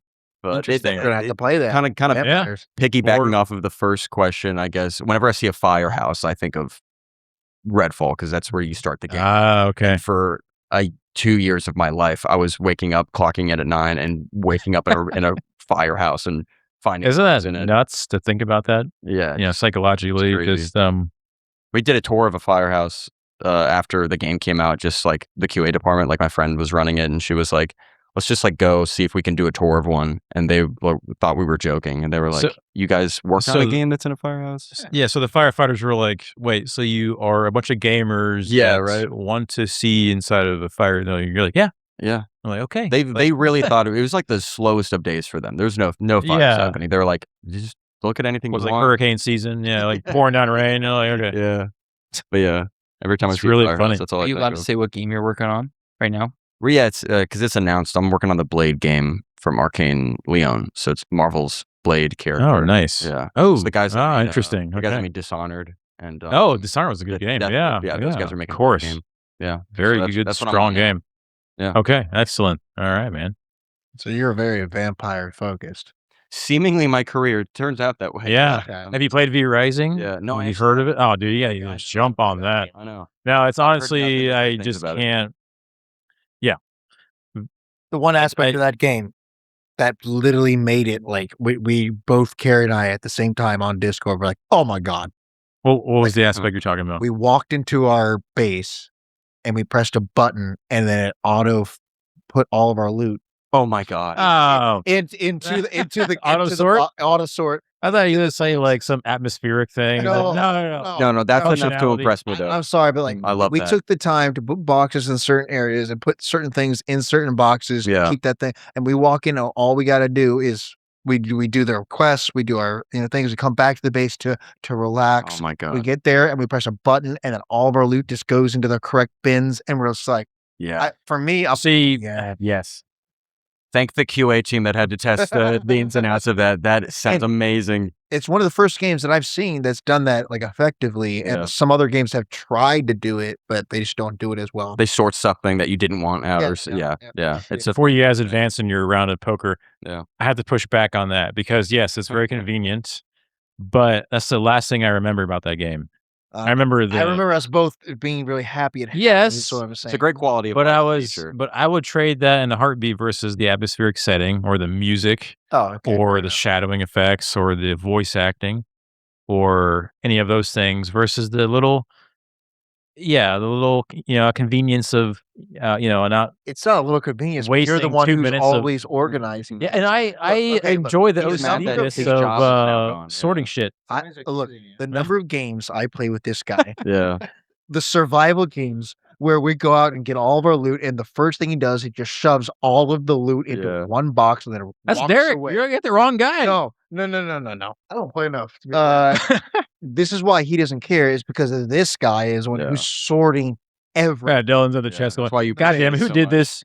like Okay, listen, if you're gonna take, I'll take this. Okay, like if you're gonna, it's definitely your fault for the dropping off of the inventory, like all in one box. I can see that. It is. But my fault is logging on randomly and just taking all of it. Here you go. Yeah, you go. Okay, I need A great top tier crime, armor. just admit it. Yeah. Like log on the first 5 minutes. Yeah. Yeah, I log in and then I don't play enough, so there was like, Derek, just take that, just take this. I know. So I will say that was a very fantastic feature that they made. Yeah. But that was the last thing that I remember about that game. Makes me rage. I do remember playing. I didn't play as much V Rising as you guys did, but I did play. It's a very good bit. It's a fantastic game. You guys gave me a Atmospheric ton- setting is the best I've played. Am I thinking of the right? No, game? I don't. No, I don't Okay, think it's. Gotcha. There's a lot of the vampire market's Is it got a lot of kind potential of booming now. right It's now? booming Yeah. for some reason. No, the atmospheric setting and the building, like the base building is top notch. Is it like what's the genre? Is it like an isometric? Is it like third person? Top-down. Is it top down? Okay. top? What is Yeah, isometric? That's about what Hades is. Yeah. Okay. So it's that might be the fantastic. perfect thing to go to. Did you? Yeah. Is there no? Oh, is it? Okay, sorry. yeah. Then I was a little blind. Okay. Then I'll check. Oh wait, I've got the deck here. Am I? You're dealing for me. Oh, that's Yeah. right. I forgot. Because I'm a little baby boy. Yeah. Yeah. Oh, baby boy. Mechanic wise, something I was thinking about recently that actually I really enjoyed. Nothing like groundbreaking, but we were playing Enshrouded. Dylan and I were recently, and I feel like there's a lot of mechanics in games now that like they want to like expedite things, make things more convenient. And one of those is teleportation. Oh yeah. Right? So teleportation's a big one. Like making you have mounts, that make you traverse the land very quickly, do all these other things. There was a slight difference in Enshrouded that kind of made it interesting to me. Was you can actually make yourself like have better stamina and run farther, more energy, run faster with stats. But then they have the glide feature, which they introduce you fairly early on. But you actually have the ability to teleport yourself to the top of these towers and then traverse the land through this glide feature. Yeah. But you can go anywhere. It's not like, oh, I have to go to this teleportation area. I have to go here. It allows you the ability. You can manipulate it in any way you want. You can get a better glider. You can go farther, faster. And it allows you to transport yourself, obviously, from location A to location B, but any fashion you want, but you don't have to go there. Yeah. And so you can stop over here. You can stop over here. And it's, I want to compare it to like a mount, but it's not really that. It's like you get teleported to this top tower and you can kind of just choose, okay, where am I going to launch from? Because you have to fall. It's not like you can just mount up and go there to this location. You're doing this falling motion. You have to make a serious decision. Okay, do I go this way or not? I kind of wish that they would put a cooldown in the game for the amount of times you can teleport to the tower. Yes. Because you can literally just teleport to the tower and then like glide somewhere. You're like, yeah, I didn't like the way I ended up there. And then like teleport back to the tower and then like glide again.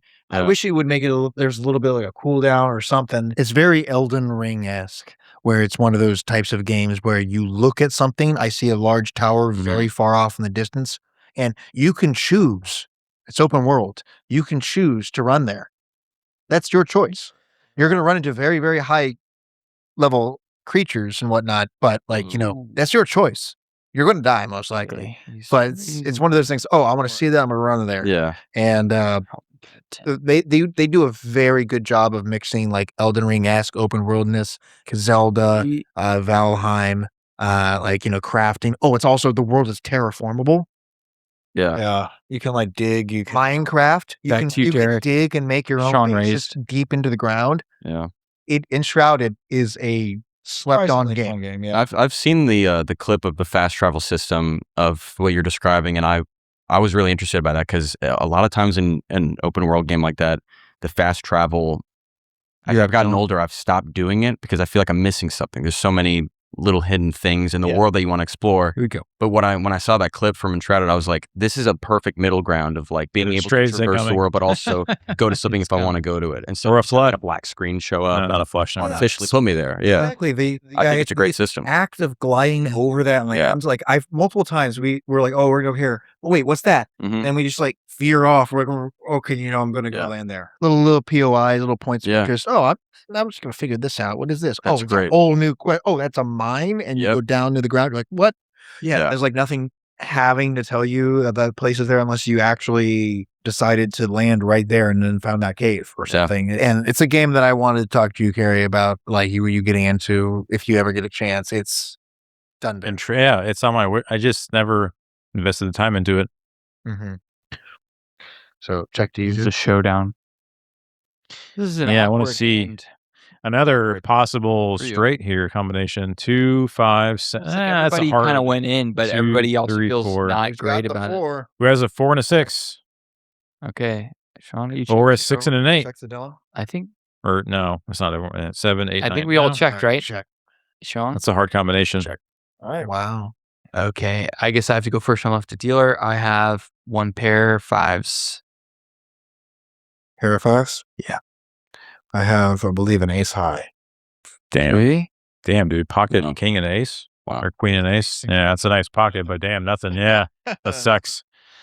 Let's look at for a moment. Who is this? I'm a card. Okay. It's mucking. Who's this? I have a pair of 2s, but the shield maybe. Girl has 2 and a 6. Yes. So those Okay, who is this on this card, guys? From Lord of the Rings. Who is this? Galadriel. Oh, Galadriel? No. I don't know her name. No, it's the shield maiden from Rohan. Yeah, She's she's the from sword. Rohan. Look at the sword. That's exactly. She's Has the one the who horses, stabs right? the Nazgul A King. very split second of it. It has the horses, yeah. So it's the I don't remember her name, but she loves Aragorn, and he doesn't reciprocate. he's like Oh, from Rohan. Yeah. Yes, Yeah. I'm saying. the king's Yeah. daughter. The king's daughter. Okay. Yeah. Princess, I suppose. Can I see it? All right, I Yeah. think I won the hand. such a cool. What's on the ace? I just want to see what do we have here. We have the we have 3 landscapes. We have the Rivendell staircase, some boat. 3 for the elves. Oh, this is a ring card. The ace. Oh. The ace card. It's very cool. 3 rings for the elves. Haven't looked at the cards since I've owned them, really. Oh boy. Oh yeah, I had a 5. Is everybody written down their hands? I'm writing it down now. If you guys don't mind, can we answer one more question on this little list here? Yeah, go for it. Go ahead. So, you know what? Let's move on to audio trivia. Is that cool with you guys? Yeah. All right, let me grab my phone real quick. And hand me the cards. I'll read the next dealer. Okay.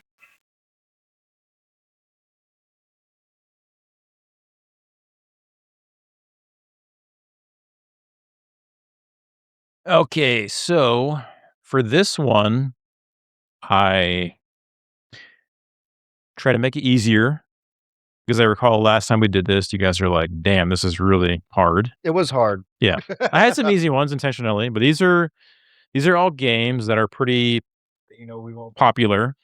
I don't know that, but I think through the power of deduction, you guys should be able to at least potentially guess at what the game is. Okay. Do you want us to just yell at names? Do you want us to say? No, you don't have. one- Okay, one so guess a person? let's let the audio bit play, and then we can, if you guys like know it immediately, just you can say it. Okay. Try to raise my hand. I thought about having index cards or something. We don't need to do that. If you want to raise your hand off the bat, that's fine, and we can kind of just still play the audio bit. Mhm. And it doesn't really matter. I don't really have any preset rules for this, but I'm excited for this one. If I can find this damn. Okay. All right, this is the first audio bit. You guys ready for this one? Yep. Yeah. I'll have to play this through the desktop audio later on, so you guys can hear it on the podcast. All right, this is the first one. This train is inbound from Level 3 dormitories to Sector C test labs and control facilities. If your intended destination is a high-security area beyond Sector C, you will need to return to the Central Transit Hub in... I can already tell from the music in the background. Really? From the music? Yeah. Wow, interesting. Okay. But you were went first. Okay. So you guys have a strong. I believe that's There's some- Half-Life. It is okay. Which one is it? I believe that's Half-Life 1. The original. When you're going into Black the Mesa. original. Yeah. Yeah. Nice job. I just watched a no-clip documentary about that. So Son of a bitch. Yeah. Okay. I think that's niche, honestly, because most people have played Half-Life 2. a lot of people have not played Okay. Half-Life 1. Okay. I've never played Half-Life 1. Yeah. Well, Half-Life I have 1 never is- played Half-Life 1 either, by the way. I've never played How do you know that then? Okay, you guys are a I little know bit that the younger, game though, starts on right? a train and Because he works for a video game Yeah, company. it's this is my bullshit. life. Not allowed. I'm a dork. You're banned. That's it. You're done. The man walked in with a Halo freaking 3 shirt on. Yeah, he did. I got it And we're gonna discounted from the ask company why he store. I got a discount. Oh god. Yeah, I don't know if you guys have played Half-Life 1. Anybody over here? I have Black No, Mesa. you guys have at least Definitely watched 2, right? me or something. Yeah. Come on. No, I played with Probably I okay. watched you play it. It's Yeah. for me, it was one of those times where they first installed finally like an introduction to a game where you sit in like an actual train and it moves. Yeah. It's not just like a cut. Yeah. There's an actual like transition from, this part of the train where you hop onto, takes you this entire little like route of all the little places of Black Mesa. I have played this now. And it was just one of those times I just couldn't fathom this world that was so big and expansive. Yeah. Because it didn't exist until like kind of that era of It was a big gaming. pioneer for storytelling. Yeah, it in was a video game. fantastic. And I just am so immersed by it off the bat from that intro, the Black Mesa, the little introduction to that tram. Yeah. So that was a tram that you're kind of going through the entire the Black Mesa, whatever top, secret clearance area. So tied to our limited worlds that we were provided in these video games, Mhm.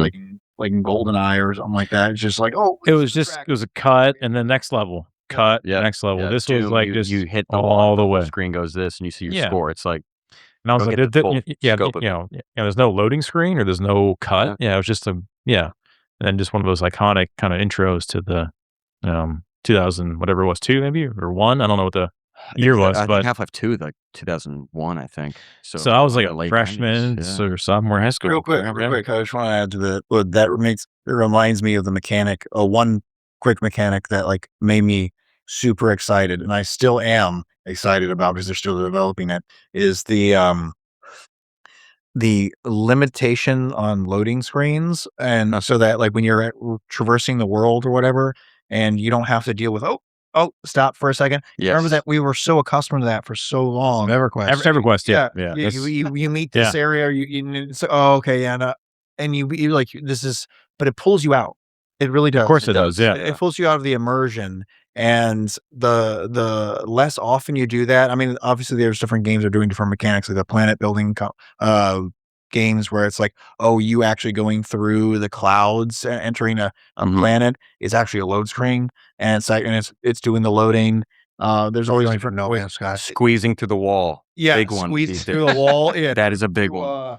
Through a crack in the rock wall or whatever, which is actually a load screen. Yeah. There's like all these tricks. It's like Tomb Raider, right? Or what am I thinking of right Big now? Last of Us, big Jedi. Last of Fallen Us. Order, That's what it big was. God of War. Yeah, that's right. But Redo kind of thing. Okay. I'm intrigued with Gears of War. how these are changing with the mechanics and the technologies that are developing now, where it's like, they're able to compress a lot more effectively. They're able to physically handle the load. Like I was watching a video on how they interact with the GPUs, like the actual trees in the background are actually like 2D, and they're actually a 2D image that is reflected to you, and no matter where you move, it knows where you are, and it's actually just a 2D image relative to you versus an actual 3D object. So like at a certain distance, everything in the background is actually 2D. Yeah. That's how they limit the amount of GPU usage is happening. And there's some kind of calculation that determines the amount of distance that is depending on the type of game you're playing. But I thought that was like ingenious. All of a sudden you're taking a 3D space and turning it into 2D.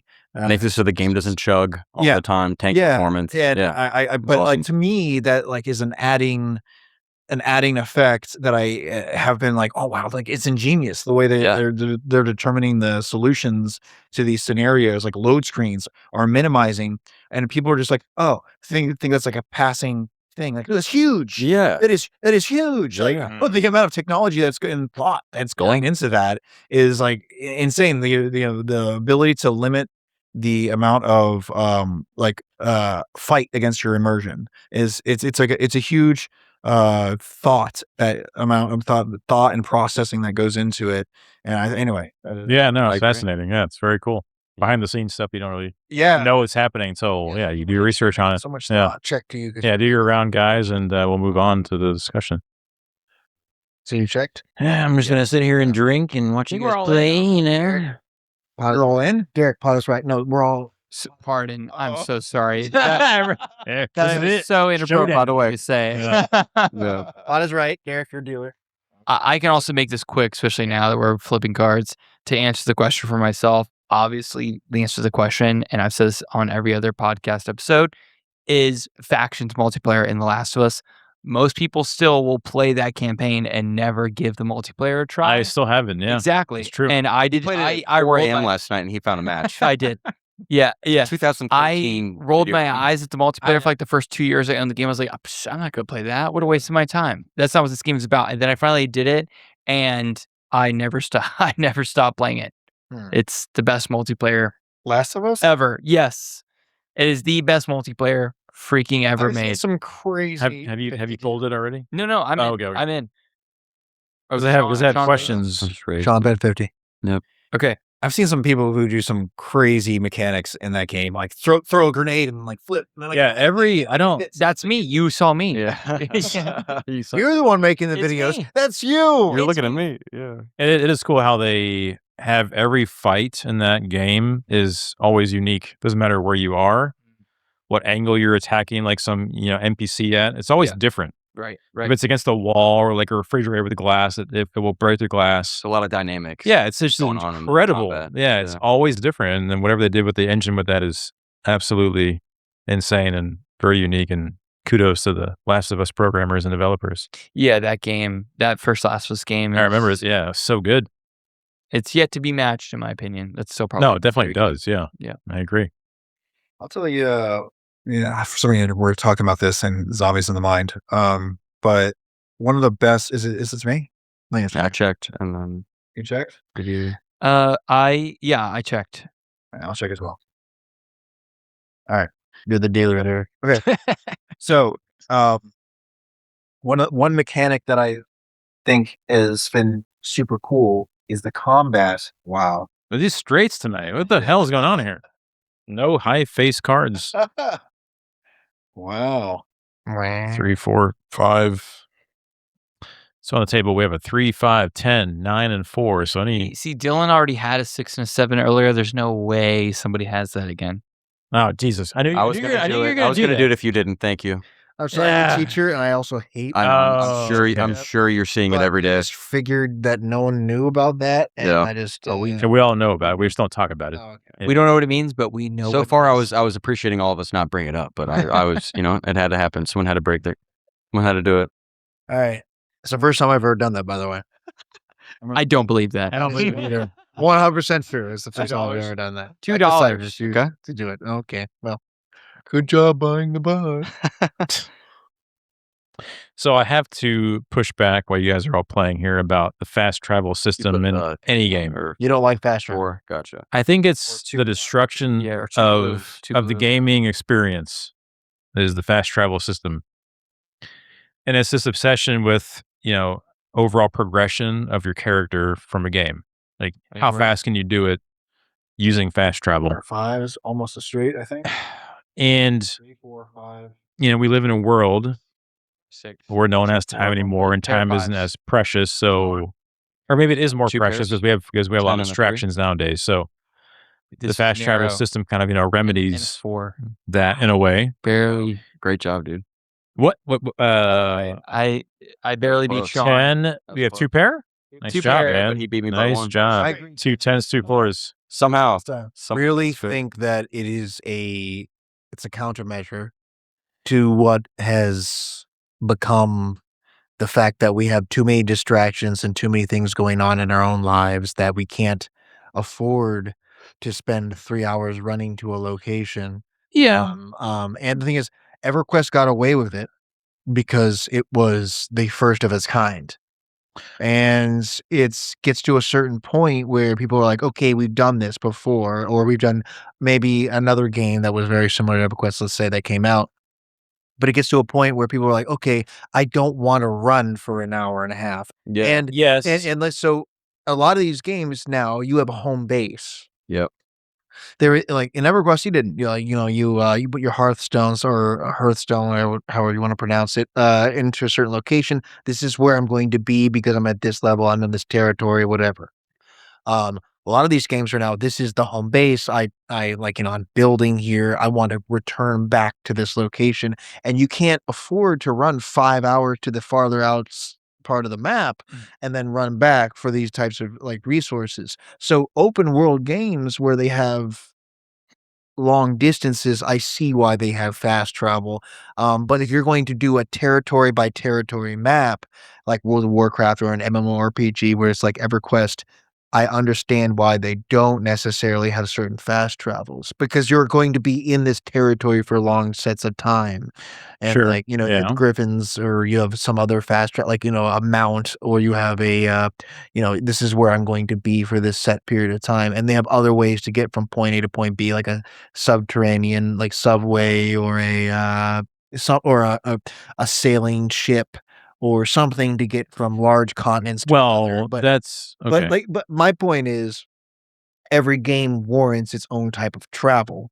And so certain games where you are going to be building and have a home base, you want fast travel. Sure. Yeah. If you do not have a home base and you're about going into certain territories where they're incremental, like, thanks, Derek, incremental, like levels, where I'm going to be here from level 50 to level 60, you don't need that, because that's where your Hearthstone is going to be for the next dedicated week of gameplay. So it changes depending on the type of open world that you're talking about. And I really think it's all about the home base or not. I feel like a boomer with this subject, because I will never relent to what you're saying. And that is, I feel the fast travel system where you click a book and you transport your entire character 1,000 miles or whatever it is to the other destination to go hunt something or whatever, come back to your base.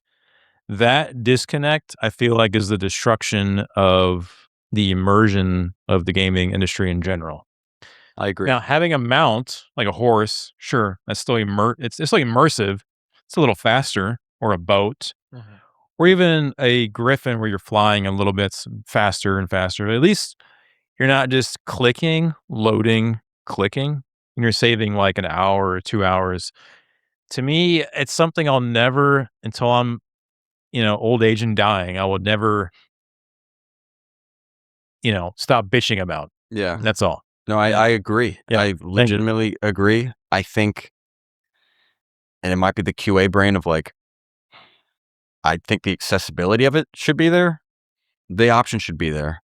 I work on like a ton of accessibility. I've done accessibility features for like a blind person can play Doom or something. It's like you can do some crazy shit these days with like what you can achieve in the settings menu. But it's like, should be more difficult, maybe, or to make it so that they can play the game. Echolocation exists for Last of Us 2. No, well, I'm saying for the teleportation thing. The teleportation thing, it's like, you should think it should be there, but I think it should be there. I think it's important for people that maybe don't have all the time in the world to spend on a game. In a perfect world, we would be immersing ourselves in these worlds the way it's like, I get where the artistic integrity of it's like, if you're a director and you're making a movie, that's like someone skipping head to the next action scene almost. To see how it ends. I get that. Yeah. To see like, oh, this is how this character dies or survives or beats the challenge. But nothing beats walking from point A to point B. You get to be immersed in the world the entire time, not having and there are, I think it's important for the option to always be there for people that maybe can't do that. I get it. But I think for the game that you guys were describing of the kind of like, I don't know, hybrid system of being able to go anywhere, you're still, even if it is just holding forward on a stick, being able to change your trajectory from point A to point B for fast travel system is like, it's kind of the best of both worlds. Yeah, it's like a hybrid. Yeah. It doesn't cheat don't feel like I'm cheating completely. It's not a black screen. No, Teleporting everywhere because I'm like, oh, okay, well, am I really playing this game? Exactly. Am I experiencing the world? But it's like I'm physically flying over the world, and I can choose. Okay, I dive right here, and like see what's beneath me. Yeah. For some reason, it is like this. To me, it feels like it's this break from the casual play of, oh, did I actually get to experience the way that was built?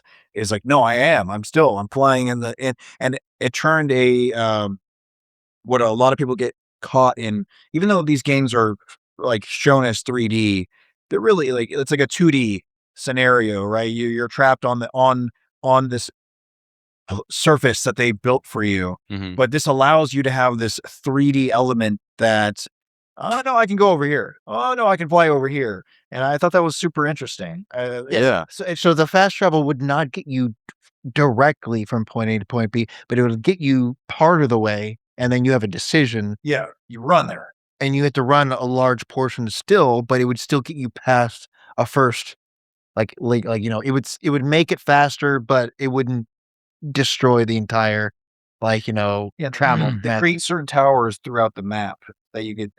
I understand the hybrid appeal, right? I know. I think this all kind of traces back to humanity's overall obsession of becoming efficient in the reduction of time usage for anything in general, which I get. It has to do with like AI. Like you can use ChatGPT to say, how do I cook a chicken breast on the grill? Oh, do this XYZ. But now that trait has essentially leaked into everything, and that's including gaming, which is where you can now go from this to this and you're done. First is there's no challenge or adventure. It's just you get there and then you're done and you go back home. Yeah. And that's something, and it has to do with everything in life.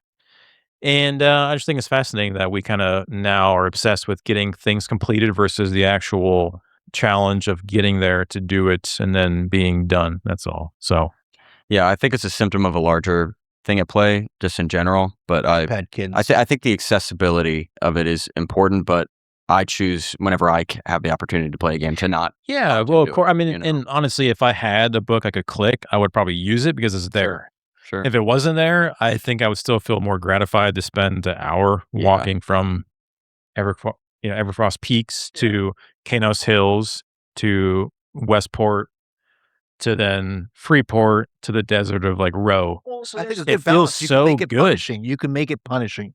Like, let's say you could fast travel, but it's going to cost this amount of money. And a lot of these games, they falter and they fall behind. And they say, "Oh, this is actually." It used to be like when you first started using it, it was punishing. But then when you get later in the game, I have so much money, I can do this whenever the hell I want.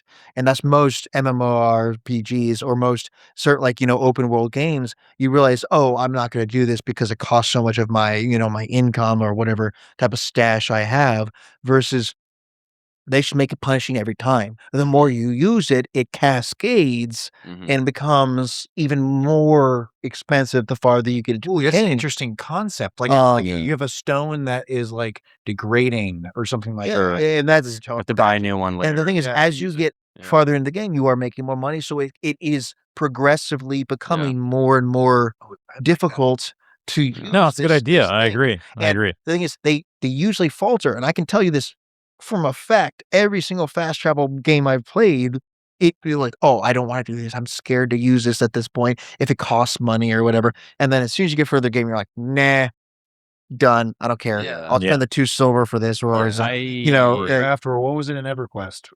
It was just the little books. I don't know what they're called nowadays. Yeah. Well, that was just a one-time burn, and you couldn't change your. You couldn't have more than one destination. It was just a one locked destination you can go back to. Yeah.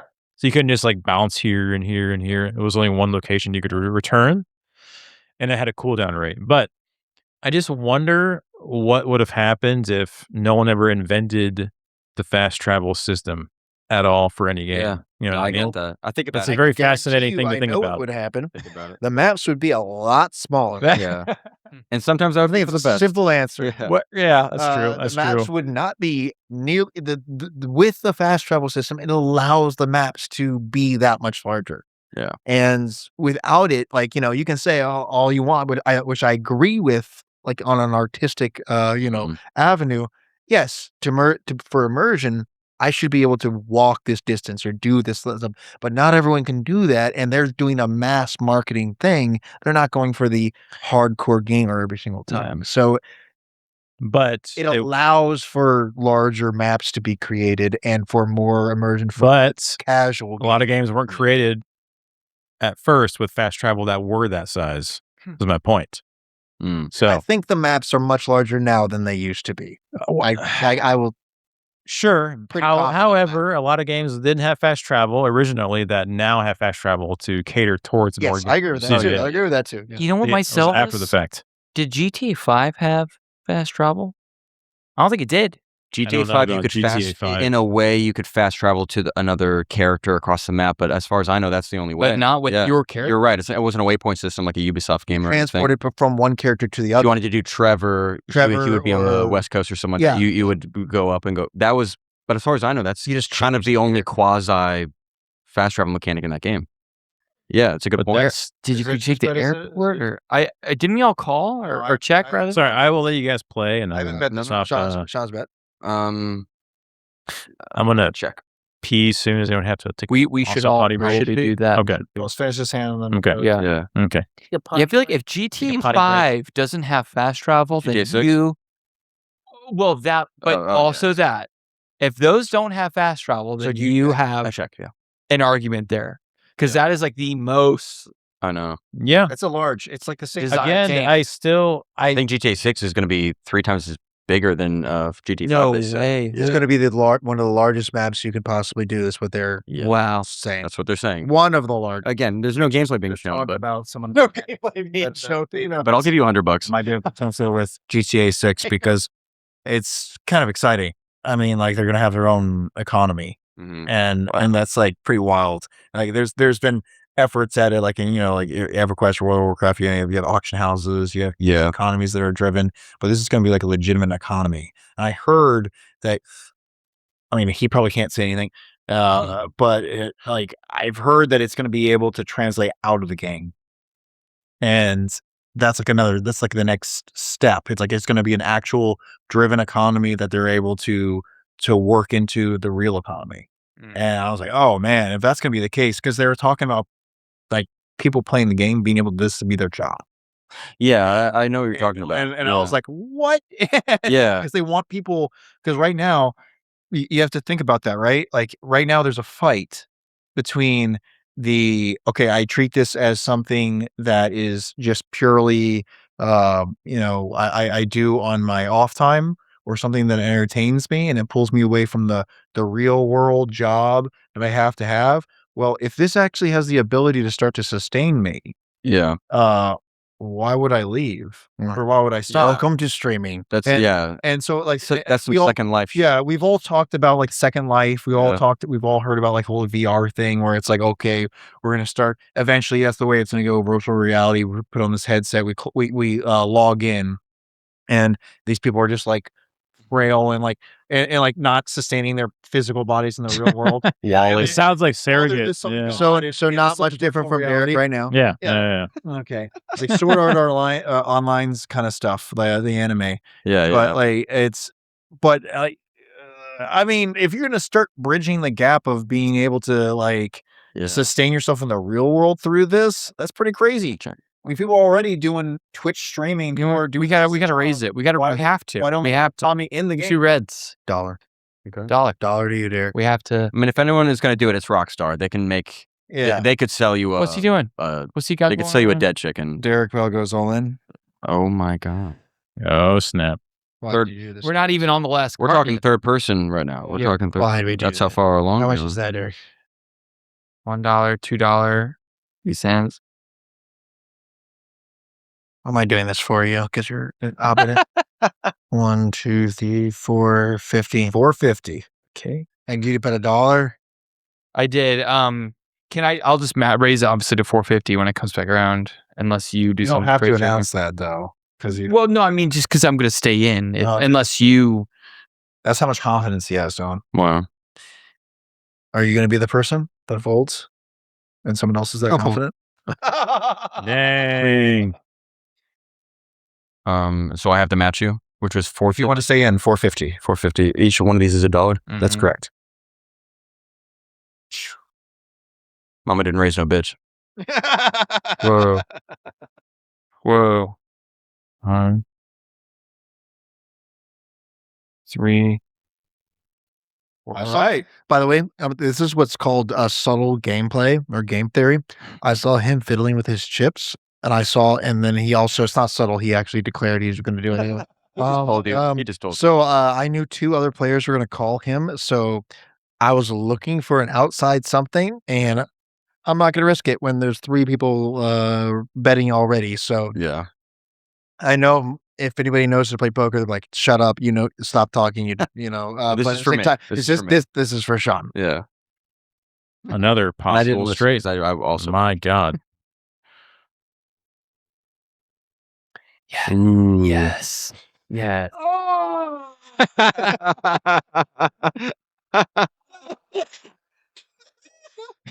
This is me. No. Oh, gosh. Exuding Amazing. my rage God. because I'm pretty sure I would have won, Man. but you gotta pay to see or pay to play. If somebody happens. Man. Okay, Shaun, it's just it's your bet. You go. Okay, it's my bet. There's plenty in there, right? Whoa! Well, that's from before. Those are- Putting in that over there. Okay. Yeah. Yeah. I'd like to go $1. I do $1. I'm already One more blue. Yeah, one more blue. Yeah, he's already all in. So It's this a is separate now. pot. So this is now right here a separate pod. Right? Gotcha. Okay. All right. only $1 after all of that. Yeah. Wow. Yeah. Crazy. All right. All right. So he called you, so you have to show first. Gotcha. I have nothing. I like it. I like it. What? Yeah. Okay. I was so hoping that last one would be the Damn, last dude. one I had for a flush to be Dang, incrementally, man. because I have 4, 5, 6, 7, and I was hoping for the 8. I have next But to I was like, nothing. I'll I've put got $2. a pair of 5s. Yeah. Wow. Nice.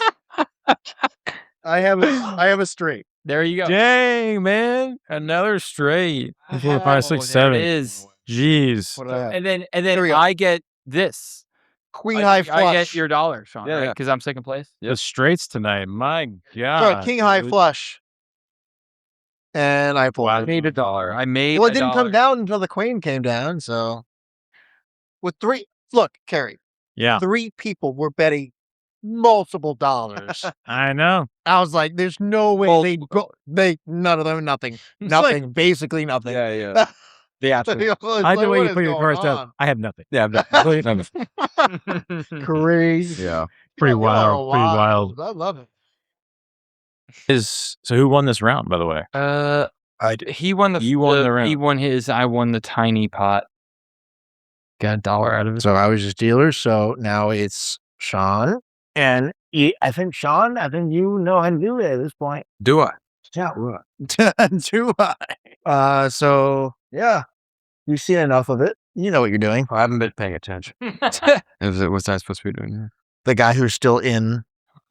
Yeah. Don't say that in front of Carrie. Yeah. Everyone right down there. Stuff. Yeah. Sadly, I don't have much time left, guys. Maybe like 20, 30 minutes, if that's manageable. Yeah. Did these change? Yeah. You say the dealer, small, big. But this is a question I had to ask you guys. What is the biggest gaming disappointment that you've ever experienced? And mine is, ironically, Elden Ring. Whoa. Yeah. Wow. That's I played- surprising. I played it for 5 minutes and then I refunded the game. What? Wow. Yeah. I didn't realize that the game had, the multiplayer thing where you can add comments and just someone, I don't know what that's called, that mechanic. Kind of like an invasion mechanic, but it can be Yeah. helpful. Exactly. Yeah. Yeah. I know you're talking about. So I was playing it and I left the first hallway of the game and someone wrote at a ledge, "ass bitch." And I was like, and I didn't realize that was like a part of the game. I just thought it was like a single player, like immersive. And then I saw this comment, some like player, whatever, like an ancient Steve 85 like or a demon whatever. in it, ass bitch. And I was like, I just can't do this. So I refunded the game after like 5 minutes of gameplay. You want to know So- something crazy? There's an option to disable that. You know what? I was past that point already. I just couldn't do it. I just couldn't do it. Yeah, I don't know. Yeah. Wow. You have a very specific flavor of game. You I really do. You're Yeah, very I really do. When it's one of the Seems highest like rated games I know. of all time. I know. Yeah, I just game of the can't. year, right? I'll never play it again. I just won't. I haven't played it either because I don't play single player games very often, but that's because I grew up with a twin brother and we always had to play multiplayer games. Yeah. But at the same time, I heard good things about Elden Ring. I've seen many video. Yeah. But I know that it is an Fantastic option, reviews and everything. yeah. If I have to think about something that's let me down in the, I don't know if it's like a mechanic. Are you asking for like a mechanic specific? Just The game entirely. yeah, whatever. Whatever comes to mind. I'm gonna say Fable. Fable was one of my favorite games. It was definitely one of my favorite games. I'm a big blind dog. Fable's was one of my favorite games when it came out. I was like, oh wow, this role playing, decision making with playing. That it seemed to me like it was still a linear progression game where it was like, okay, this is the direction I need to go, but they gave you like this idea. But they give you this idea, this thought process that you think like you're the one that's deciding the storyline. Realistically, obviously, there's a certain amount of decisions you can make, but you know it's going to go in one direction, and you get that feeling in the game. But in Fable, every single time they came out with a new one, they promised the world. Yeah. And that irritated the heck out of me because I fell in love with the first game. The fact, and then the next game, they're like, oh, you're going to be able to build any house you want. Any house you see on the street can be yours. You can modify it any way you want. You want the city's yours. Yeah. You can buy all the buildings in the city. You can do all this. You can be the mayor. And I didn't know there was a Fable 2. What are you talking about? Yeah. Yeah, still. Or 3. Yeah, there's or a new one coming. yeah, there's betting a I thought Fable 2 was coming out recently. What? no. It's I was sort betting of a a red. rebrand. It's a rebrand? It's a continuation, but it's just called Fable. They're I see. kind of But doing it a used to soft reboot. irritate me that 50 to you. that was one of the biggest things about the game that bothered the heck out of me was the promises. Don't overpromise. Like if you're not going to be able to deliver, they delivered almost nothing. The closest game that we came to that was that what's that one like medieval game that we played? Medieval Dynasty? It's literally called Medieval. Oh my god. Wow. Medieval. That was a strong release, but yeah. It was a good game. Yeah, you built your own civilization, Yes. your village, whatever, and you could marry people, you could have kids, all this other stuff, and that's one of the closest games like that. But I did like the aspect of Fable. The Fable is one of the few games that was like how evil you are, Yeah. or how pure you are, and they tracked the faction Yeah. of like that. That was very well done. I agree.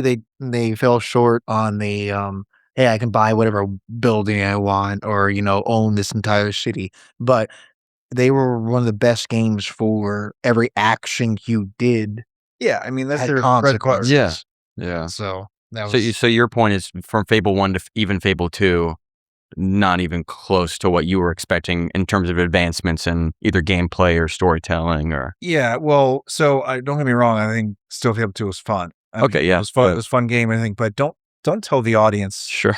Don't tell the audience you're getting this and when you don't. Yeah. Yeah, you know what I mean? It's like I was so into it. I was like so ready to jump in. And then when half the promises weren't there, it took away from the fact that the game was good. Yeah. It just the advancements weren't as far as what they promised. You're expecting the things that they said. Yes. Yeah. I didn't think that up. You told me Yeah, that. exactly. Like Yeah. you put that in my mind. Like I'm expecting that, and then it's not there, and I'm like, oh, okay. So not only are you not meeting my expectations, you're not meeting your own, and so that's like really made everything fall flat for me. Yeah. And it was frustrating. You still about the game though. So it matters. To them, yeah, they didn't buy any expansions. That's true. That's true. Yeah. Yep, that's true. I'm still trying to think of a game that was so extremely disappointing. Oh, another one, Dylan, real quick, if you don't mind. Sons of the Forest. Yeah, what about it? What a fantastic game premise. Yeah. But there was something missing. Like we played for 30 hours tops, maybe? Like we played all the way through. But in my opinion, it was missing some unknown facet or trait of the entire game. That you know what I mean? Found clues randomly. And it wasn't. There was no thing that connected the clues together very streamlined. And we would run into a cave and find like a random or this or there was nothing that would there's no journal I never or something that would like show you this is the third clue or this is the fifth clue or something like that, and it never really connected it. I never felt immersed in the game, even though it was fantastic mechanics. Yeah. The graphics were phenomenal. The soundtrack was phenomenal. But I never great. And then the whole open world survival crafting was great as well. Polished, very polished. But I was never invested in the game. I don't know how that's possible. It's because it's also the same creatures every time. Yeah, that's true. I was like, when you're in this island, this is the enemy. Oh, great. This is the second type of creature I'm attacking. Oh, this is the third creature I'm attacking. Oh, that's it. Yeah. It was missing. There's I don't know. creatures you attack the entire time, and then maybe they attack you. And then they look at you dumbfounded. Am I going to attack them? It doesn't really matter because it gets to a point where you don't care about them, but at the same time, the same three creatures is just it is. Did the sequel? I know there's a sequel. Did you guys play that? So that was the sequel, Sons of the Forest. Okay. That's the sequel, and the first one was good, but it was the exact same problem. I was never invested in the game. It had very interesting, unique mechanics that were never introduced. But I never felt like I was fascinated with playing again. I'll tell you one game, circling back to something that we were talking about earlier, like, I feel like he's spiteful. The zombie games are always on the forefront of my mind. But I watched you play that intrigued me is Dead Island. Yeah, that's a Dead Island. The new one? The difference in the enemies, the difference in the weapon construction. Like, yeah. That mechanic was wild to me. You could like make whatever you wanted. You could make this bat have like a chainsaw on the end of it. Yeah. Or like it was just wild. And it was enough. It was enough, variety and flavor of enemies and attack methods and that type of thing that it felt always different. Yeah. Yeah. And it was always just fun to play. But anyways, yeah, I agree. Yeah. So certain games have a good balance of these things. Like Left 4 Dead is always very good. And it's funny how some of them fall flat entirely, in my opinion, because they just never think about, this isn't enough. 3 enemies is not enough to entertain the player to a degree. Yeah, it's just interesting to see the things laid out on a piece of paper. You know what I mean? Well, interestingly enough, so like you look at old, like some of the top first-person shooters. Let's step away from like zombies or anything like that. But Halo. Come on, you have the most money here. Come on. I wonder what makes me think that, right? Halo. But you were so stuck in the same type of enemies over and over again. But the way that they like reveal them, like it was timing, right? It's like you're like, I'm seeing the same thing over and over and over again. You had all of a sudden, Hunter. Nothing. Wait, who has nothing? You, Shaun? I won with nothing. Ace high, huh? Wow. Actually, he won with ace high. So Yeah, so it's not nothing. It's very weak. Ace high's vibe. Sure. But still, I'm going to make a scene because I remember times that you have bet with absolutely nothing without playing is crazy. I like it. You guys ready for the... I got to answer this disappointment question. Yeah, I know exactly what Zach's answer full of disappointments. So, Shaun, I've got 2. Exactly what Zach's for sure, you know what one of them is. The first one I have to mention, I'm just going to mention these chronologically. The first disappointment, and I think a lot of people were hurt by this, was the Silent Hills game being canceled from Hideo Kojima. He had put out this game that he was making with Guillermo del Toro before they got in on Death Stranding. They were making a Silent Hills game They put out a teaser called PT. It was the fucking scariest game ever made. It's just a demo, but it kind of blew people's minds. And they're like, Hideo was like, we're making a Silent Hills game, or it's gonna be the scariest game ever made. And so far, that appeared to be true. And then Konami had a major falling out with Hideo as he's wrapping up Metal Gear Solid 5. They literally are scrubbing his name from the game, scrubbing his name from the commercials. Didn't even get to finish the last level of the game, so it's an incomplete game. Great, but incomplete. Yeah. And they literally also wiped the PT demo from the PlayStation Network. So the only people who have that are people who downloaded it before they purged it from from the internet. So then shortly after there, people were selling PS4s with the PT demo for like $2,000 on eBay, because the only way to play it is to buy a PlayStation that has installed. So I have it installed. Which shows the importance of physical media, which Sony just discontinued. And it's just this, and that inspired a bunch of other games like Visage and other games like that that were made to be like a PT, Silent Hills. And then, but I think the biggest disappointment ever is Last of Us 2 multiplayer getting axed about 5 years after they released the game. It was supposed to launch with the game, then it didn't. And then they were like, don't worry, it's coming. And then 4 to 5 years later, they're like, sorry guys, we're actually, we're going to kill this game. We've been working on it. It's incredible. And we can never release it, basically. Wow. What happened was some, I'm going to say big brain, but what I really mean is ridiculous, no thought process going into it brain. Kind of the live service, money-making, like microtransaction economy that we live in with video games is like somehow infected the Last of Us 2 multiplayer. Like the Last of Us 1 multiplayer, what makes it so great, it's tacked on, but it's got a surprising amount of depth. And people like Zach have been playing it since 2013, and it's insane. There's 40 people playing that game at any given moment. But there's a strong fan base behind it. And when Last of Us 2 launched, they promised that there was going to be a multiplayer component. The problem was instead of just tacking it on like they did with the first one, which is all we wanted. That's all anyone wanted. Naughty Dog and Sony, because Sony's always been trying to get a live service thing kicked off to compete with Fortnite and whatnot. They decided that Last of Us 2 multiplayer should instead be its own standalone game, live service, open world, all this stuff that nobody asked for. And then unfortunately it reached, like many games do these days, reach a budget, go over budget, reach a timeline that is just not consistent with anything realistic in their budget, that they had to cancel it a year ago. And it was, at that point, just release it. It's like you've spent 7 years making a multiplayer game that like should have just been a tacked on component. I thought they had one though. Like, isn't it? So it's separate though. It was planned to be separate, and then it just got canned, which sucks. What is because Last of Us 2 exists as a single player game only. Okay, but Last of Us 2 was supposed to have a multiplayer and just got canned. Got it. Interesting. Yeah, but it's like nobody asked for it to be that big.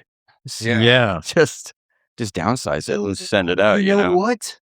That's right. I remember the announcement of multiplayer with it, and it was going to be like this big thing. And I saw in the trailer of it, someone was like swinging on something around. There was some pre-release gameplay that got around. There's a big. They swung around the corner, and they're like in this tower or this wooden tower, and somebody swings around the corner. Like they're fighting, and they decided to jump out a window, like hit some kind of grapple, and then swing around to the other window to finish the fight. And I was like, whoa, that's intense. That might be Uncharted 4 you're talking about. That's what that sounds like. Which is also a great game with great multiplayer. But very different. It was also Naughty Dog. Naughty Dog. Not the game we were talking about. No, I mean, there was pre-release. There was, I mean, a lot of developers.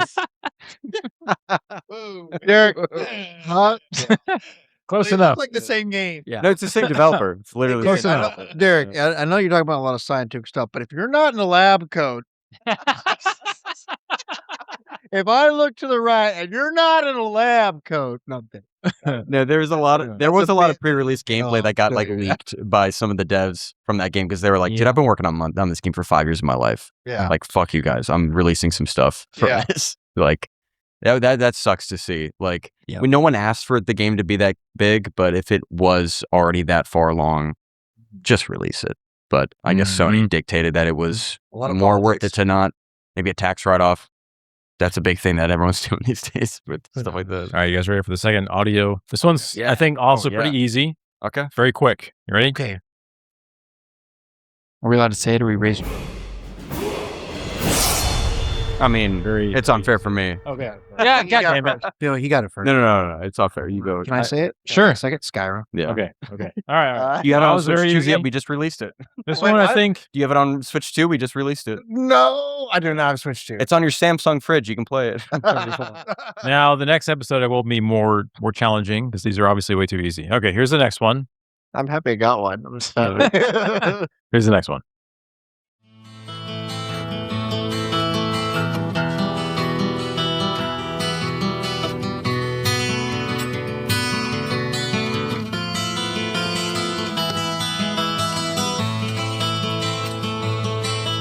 Yeah. So I'm thinking of two. It's either Red Dead or it's Hunt. It is neither of those. Showdown. Oh, I'm wrong. Never mind. Yeah, I think you probably have all played this game. Okay. Probably. At least half of you have played this game. Here's the last 10 seconds of this. Here's the intro again. You have definitely played this game.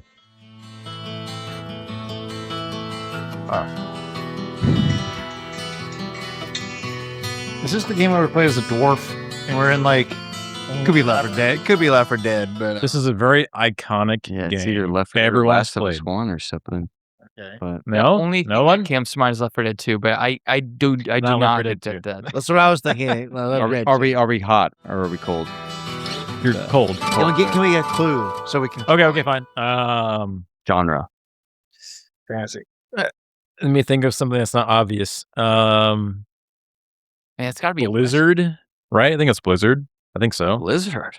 Yeah, Blizzard? I think it's Blizzard. Is it Maybe I'm wrong. Like, Overwatch for the McCready trailer? Did Diablo? Is it like Oh, we don't Diablo or it's not something? anymore. Oh yeah. it's not Careful. Overwatch. John Gunslinger? I'm almost Yeah, positive there it's we go. Blizzard, and it came out. Yeah, this is probably like The 20 whole thing. years ago. God. Well, 20 years ago they had Diablo and StarCraft. StarCraft 2? So Diablo 2. He's smiling. Diablo 1. This is Diablo 2. Yes. Diablo Diablo 2. 2. So it's Act 1 where you save Deckard Cain from Tristram, from the village that's like on fire. Okay. You save Deckard Cain, and that's the Wow, song I'm that listening. that's the song that plays Wow. when you save him. Yeah. Wow. So that's the song. Yeah. That's a deep. Now I will say that's hard to hear when you hear also like you're attacking like mobs of enemies and you're like also doing your own shit. But that's the song that plays as you're trying to save Deckard Cain from Wow. Act 1. It Yeah. sounds yeah. like a Western, so I Yeah. went instantly to Hunt or to, like, you know. All right. Wow. Here is the okay. Now Do you remember the butcher in that game? and I remember him in some other game that they added Butcher 2. Yeah, they What added- was it? They had it in League of Legends. Or no, not League No, of it Legends. was What's it called? What's the other one? well, he was almost Don't- impossible to kill. Overwatch? No, No, it I was- don't. yeah, it was- Oh no, it was all the Heroes. newer Diablos. Here's where the they Storm. added That's him the Storm. back. Blizzard makes Hero this. Yeah, this- Heroes that's of okay. Storm. So that would make That's sense. in Heroes. All right, here is the next Here's one. the Storm. I played Butcher like crazy. Yeah. Here's the next one. This is obviously a weapon sound. Okay, let's go. Let me know what weapon and what game it's from. Wow. Really? Oh, okay. What's your guess? That's I want. That was pretty quick, man. Okay, can I guess game first and go from there? Halo? Here's No. Okay. Let me keep going. Sorry. Sounds silenced. So Now, it's not. Sounds like a suppressor. not- This not this is Burst. this is a weapon that's actually quite accurate in real life sounds. battle rifle. Yeah, it was so fully it's automatic. Obviously fully automatic. suppressed. It was outdoors. Very unique sound, not suppressed It was at a all. spacey sounding set of gunshots. No. Not space like outer space. I mean like outdoors. Outdoorsy. With wind blowing. But just think of that It sounded like the Warthog turret. you've heard Almost. this Sounds gun like a sound Warthog from turret. movies. Yeah, You've heard it from this game. it sounds obviously. like a suppressed SMG, yeah. fully automatic. So So it's it's like It is a submachine gun. it is a submachine gun. Oh. You know what kind of Probably an MP5. machine gun? Probably. Resident Evil submachine gun. I want to No. see the Halo 3 OD. Okay, I'm sorry. No. This is a light machine gun. I'm sorry. Oh, Not light submachine machine gun. Light machine gun. Okay. LMG. Then it could be Call of Duty related. And Could be Battlefield. So wait, Helldivers 2? Helldivers 2? SOCOM. Wow, that's hard. That's Dude. tough. Getting That's a tough. Random, Uh, a random was gun. No, I like this question though. This is a good one. Okay, This is this is challenging. hard. It's hard. This is It does sound like Helldivers. If you were just standing out Does with it? your, it sounds like Helldivers. Okay, God, I hear a warthog. Guess what? driving. This is a- Helldivers. Hey, let's look up. I know. This is an MG42 Oh my god. weapon. Okay. Oh, MG42. That's Yeah. World War II. Yes. Okay, So what is the game? So Call of we've Duty. got it. We're in a Call of Duty Medal of Honor realm. Yeah. I couldn't say though. I couldn't say. One of the early There's Battlefields. so many World War II games. Battlefield 1. Oh, Hell Let Loose. No, not Hell Let Loose. So this game the game that I actually raged. produced that sound most accurately out of all World War II games is what this recorded as. What's the game that I rage in, Carrie? That we play know. tanks sometimes. And Hell then Let they- Loose. Hell Let Loose. Hell Let Is Loose. that your answer? That's my answer. That is the Yeah. correct answer. Wow. Yeah. that's a very accurate. Hell Let game Loose, I've MG42 from the Nazis Thank firing you. an MG. I knew I machine remembered the gun. noise, but I also remembered that every time So- I play that game, I rage. No one Hell- play one. I hate that game. That's a game that you run. You run 30 minutes. You crawl on your belly, and then you go. Yeah. And then you die. I'm like, Sit in a tank for like. It's immersive. Great. It's immersive. very immersive. Yeah, it's one of those Fight's things. Like, good, oh, man. you die. You actually die in real life because part of your soul just leaves your body. Yeah. So Hell Let Loose Wow. did an amazing job at the actual sound effects Crazy. for actual, real Yeah. life effects. So that was the MG42 from Hell Let Loose. All right. Jeez. All right. Well, you give me a lot. Well of hits, done. Okay, well, that's thank okay. you. Thank you. You give me a lot Okay. of hits. Here we go. Your groin feels strangely warm. Groin? She said groin? Groin Yeah, we talking God of War? feels strangely warm. One more, Yeah, you look okay. like One more time. One more time. Yeah, I wish. Your groin feels strangely warm. I wish I'd played this game. Sounds like Dr. Halsey in the Halo. Your groin feels strangely warm. That's No one knows this? That's British. No idea. It's great to see. Baldur's Gate. Oh no! It's The one that's with the D. Yeah, not Baldur's. How did you say that? Divinity? G2. Divinity. Baldur's Gate 3. Baldur's Gate Three. 3. What's the context I'm of this? so good. This Probably a whole romance. thing is So good. good I at love this. it. It's probably a romance scene. So this Yes, that's what I so was this piece of thinking about. line comes right after. Lady, that. what temperature were you expecting exactly? yeah. Okay, so this comes right after that that piece of line from Gale from that game. Here we go. Uh-huh.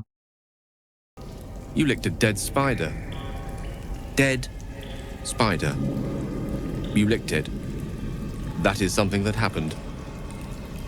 I think we need to get you some air and perhaps have a long talk about unresolved childhood issues. Yeah, that's. I love So the good. I love the voice acting. Yeah, so amazing. The voice It's one of those actors. games where they probably had thousands of dialogue Yeah. lines where they just never experienced as a player because they have Yeah. so many different options to There's so many try. options in Baldur's Gate. You could get in a romance with this person or this person or this person. Like Free there's so many characters. avenues Yeah. too. Yeah. I love Baldur's. But that was an option to lick this corpse of a spider. And this is, your groin feels slightly warm. And then he speaks like, you just did that. Why? Like, why would you lick a spider? And like, why would they have that option to begin with? I don't know. Yeah. But it was Glad an they option do. in the game. Yeah. Glad they do. And that was the dialogue that Gale says if he's in your party Yeah. with that little. That's one of my favorite things Tidbit. in Mass Effect when you'd bring certain squad mates along to like someone These else's unique loyalty dialogue mission lines, and they yeah. have something to go along with it. That's awesome. Phenomenal. Yeah. I think that was the last. I might have one more. I'm just happy that I'm getting some of these. Like Yeah. Yeah. it's the fact that it was centered around a drawing question is completely random. But it was I heard a British actor and it was about Yeah. That was Hot groin. What was like? Give it- Or they always did like magic carpet though. It was like magic. those are pretty hardcore. I'm not gonna lie. So I had an audio tidbit from Marble Madness Oh from like my God. 1990s. Oh my God. And I had one from the original Roller Coaster Tycoon. Oh, I would have gotten that. Yeah. Yeah, I Like would have gotten pretty, that. like in my opinion, pretty clear, like carnival-esque music. Yeah. And then I had one from Magic Carpet, which was very hard, but you instantly recognized that music if you played the game because it's so unique and just Oh captivating. Yeah, that was the one I got because I recognized because I used to watch him play it, and I would like to. You didn't get it, but you were like, I remember this, and then it was that, or it was the it was like the well, I was mixing it up with the other game, the one with the claw. You keep saying that was you guys keep talking about this. that was Lands of Lord, Guardians of Destiny. Lands of Lord, Guardians of Destiny. It's one of the first games that we went over to Carrie's house, watched him play, and we played. He played a lot of it. I wrote an essay about it on Substack. That was because I couldn't help myself. Supposed to watch it anymore because it was too gory, too violent, and then you violence. And you watched Resident Evil with me, like the same time frame. I'm pretty sure. I think we were like 10 years old or something like that. We would sneak over to watch him play this game, and like too violent, and then we just walk over there anyway. I'm not gonna lie. Okay, yeah. So we weren't supposed to watch Resident Evil with you, and I think that was for a good reason because I had nightmares on Resident Evil. I used to think about like, oh, I opened this door. To this day, I for some reason am obsessed with zombies, and I think it's probably something to do with. I think it's healthy. I think that's good. Yeah, it's a good fear. It ingrained this into me when I was a kid, and just playing Resident. I remember he'd be like running around, and he'd be like limping because I was like infected, and he's got to get like take his shots and get through the door, and then the zombie would just attack him. He's like, oh. He's fight the zombie off. I'm like, a dog jumps through a window. Yeah, that the was biggest jump scare of all time. And you're like, oh my god. The game was much more terrifying than the movie. That like by far. Because you're so immersed. Because your angle is terrible. Angle saw at all times. You're facing the guy. Right angle. You can't see what's in front of you. Yeah. You have the tank controls and you don't know what you're aiming at. Yeah, it's at any given moment. It was such a scary game. And then when the bosses would come, like all you're just like. First of all, it's terrifying the whole way through, and you have no idea when the zombies are just hop out of a door or something like that, and you got to go through like lockers to find like meds and do this stuff, and then all of a sudden, then you run into the guy who's 9 feet tall, who just like busts open a door and has a gun for a hand or something, and just like starts running at you. You're like, what are you supposed to do against that? Hey, with the worst controls in video games. Run away in a 3-foot hallway. Yeah. 3-foot wide hallway, and then you're like, you're aiming. Yeah, exactly. Yeah, it added to the fear factor from terrible shit controls. They did a good job with it. That's how you know the remakes are good, is because they made it modern and it's still fucking terrifying. Dude, well, I was scared shitless. I wasn't even playing. I was like watching it happen, and Kira's like, go! What is that? We're just sitting behind him on the couch like, oh my God. 10 years old, just, why am I watching this? Oh, God. Good. Yeah, good times. It's good times. Shouldn't have been. Shouldn't have watched that. Shouldn't have watched. That's why you're a doctor today and you're an engineer. Is it Resident Evil watching me play that game? You know? I do have to go in like probably 5-10 minutes, unfortunately. But if you guys want to keep playing, obviously you're welcome to play and do your thing and all that. That's yeah. So what is one game you will always defend forever that no one ever talks about? Anyone have an answer to that question? I do. Go for it. Rust. Oh wow. Everyone talks about Rust, for God's sake. No, not everyone. Yes, everyone talks about Rust. There's no new Rust. There's no nothing like to me. Like I've been promised a new Rust for a decade, and so I have been like worried about it to this point where now that AI is out, I have very, very seriously considered just making my own, making Rust 2, because it was my favorite game back before they got rid of the zombies. Like when they had like that was I will say the zombies were pretty cool in that. Yeah, they had the zombies in the original Rust. The original Rust. I like the vanilla. I like the original, like before they got ridiculous and they started adding all this stuff. Yeah, it's fun. They now have apartment complexes. Have you seen that? They have apartment complexes in Rust for new players. What? So they live in actual apartment buildings together. So you don't have to try to scrap off a living and not. Can I destroy it still? Yeah. So you can't raid apartment buildings. So you start in an actual apartment complex with new players. Wow, so they just made it easier. It's like a PvP safe zone, but it's apartment building. So all the cavemen are living in a Apartment fully furnished Yeah. apartment. Like literally. That, I love the immersion. I love the Oh, immersion. that's in it. ridiculous. The whole point of the game is you wake up naked and you have nothing. Yeah. You start off with You spawn in a Marriott and you make your way through there. But anyway, so Well, that's They also add in fast travel. No, I'm kidding. but that's my answer. Like it's like I will defend the game because I feel like the beginning mechanics for a builder / even though the PvP it's clunky, the actual player interaction between each other is not the best. It's not clunky. You just suck at PvP, Derek. I'm sorry. Okay. Carrie and I always had to freaking carry you. You do always run from a fight.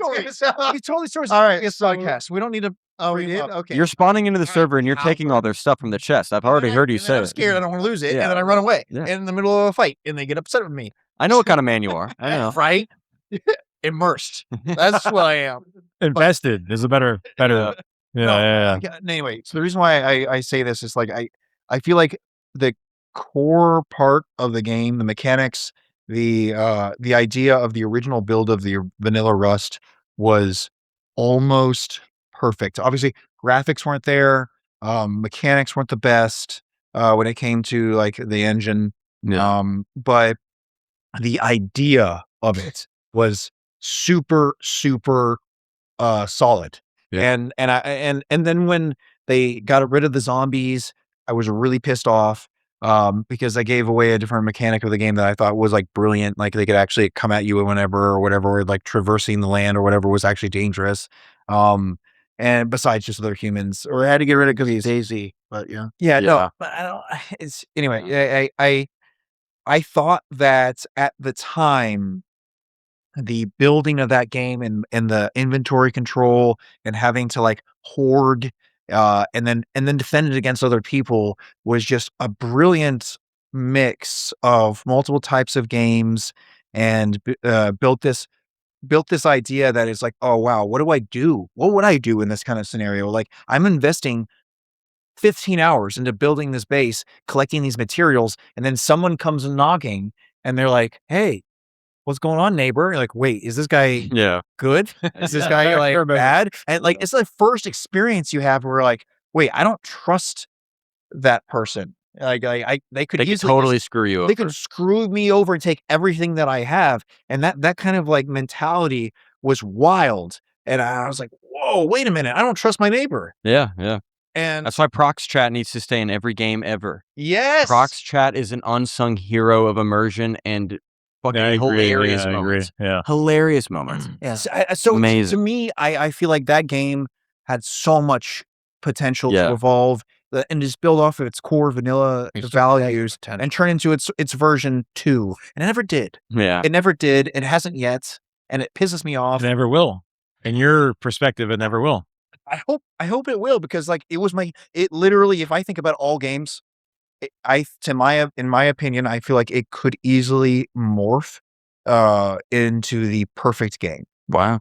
And it's in just my opinion, I feel like building a mixture of base building, PvP, and economy, and everything you can think of. I think it's what's the studio up to? Do we know? Did they get shut down, or well, the president announced Rust 2 would be announced or whatever in 2026. Like dropped a bomb because he was angry because they decided to change from Unity, the engine. Gotcha. And because Unity started, charging everyone to develop with it. Everyone that wanted to develop with it. Yeah. And so they were like, oh, you know what? We're gonna go to a different engine. Yeah. So that just made me think, oh, great. So you're just gonna remake the whole game. Yeah. And that's gonna they have to if Unity's gonna do that. Did they go back on that ever, or is that still? As far as I'm aware, I don't know. I don't know. They lost a lot. They lost a lot of people with that. Yeah. Yeah. Well, I would agree with Derek, but since he stole my game, then I was going to talk about a game that I'll defend at all times. I love Rust, but okay, Carrie. I feel like you missed the premise of my question. What was both of you? No one ever talks about. That no one ever talks about. Yeah, Sort of an unsung hero. But I'm sorry, I interrupted you. Go ahead, please. Oh, I don't play any games that no one ever talks about. I mean, I'm sure you have at least one in the back of your pocket somewhere. Big dick. Yeah. I'm sorry. I only play AAA games. No, I'm kidding. Yeah. I don't know. I'm a sucker for Elder Scrolls. There you go. Let's go. And Skyrim's the best game ever made. Bethesda. No, I love Elder Scrolls to the T. I really wish ESO was better than it was. And I do wish, which is Elder Scrolls Online. ESO. But my favorite was Elder Scrolls 3. Morrowind. And then Morrowind. 4 came out, which was Vampire. Oblivion. Yeah. And then Skyrim, which was Elder Scrolls 5. I just loved the aspect of an entire world building off of it's called an epic world fantasy, where you have an entire thing or territories around an entire world that's built on that. There's been many books that are done called epic world fantasies, but this is a video game that's based off of territories. This one specifically is on this territory. This video game is specifically on this territory. This one's on this one. And they focus on different territories. And I love how every game builds off the other. And Elder Scrolls 3, which was Morrowind, was the last game to stop hand-holding you. I knew that's what you were going to say. So it was the last game to literally say, hey, here's a quest. You're supposed to do this. You don't need to do that. You walk in this direction. There's no compass. Yeah. There's no identifier to say where you need to go. You need to read that freaking journal. Yes. And you need to figure out, that's the person's name, and you need to search that entire freaking village for that person. West to this trail, through this iconic marker, and if you find the rock on the left, or ask that person where that person you is. kill that person, exactly. Good freaking luck. You just destroyed that entire quest. I think it would say something that top left was like the timeline has been fractured or something like that. Like it would say, It would say like you fucked up. Kill this person. You may not be able to finish the story. I think I loved that game because it's one of the first open world games that was like first person or third person if you chose that, I guess, for some people. But I loved it because it was just it didn't handhold you, and it was still fantasy, and you still needed to aim your weapons. Hey, look, I have a fireball. Let me look at this person, shoot it at that person, miss. Oh crap! They're still running at me. It was so detriment. It was punishing. Yes, but also at the same time, it was so rewarding when it worked and when you worked and you got your quest. You did your thing right. You did and I just love that. And I also remember Carrie as well being one of the people who got us into video games when we were younger. I remember this guy during Morrowind. I don't know if it was Morrowind or Oblivion. Morrowind for sure. It was Morrowind. He literally is like the highest rank possible. This was after EverQuest, his big binge in EverQuest. He was playing Morrowind and he still became like the highest level, vampire. And he just goes, watch this. And he just floats in the air and he flies over. I had the max acrobatic skill set. Flies over. You literally fucking jump. And he goes, good luck getting to my level. And I was just like, all right, I'm gonna try. And I just love that. For a while. The races mattered. The races mattered. Your conversations mattered. If you stole stuff, you got reputation. It was just so good for its time. Yeah. And not handholdy is a good way to put it. Correct. Not handholdy. And then every game, every MMORPG, every single open world game ever since then, even Skyrim, even Oblivion a little bit as well. Every single I love Bethesda, but every other game is all handholdy.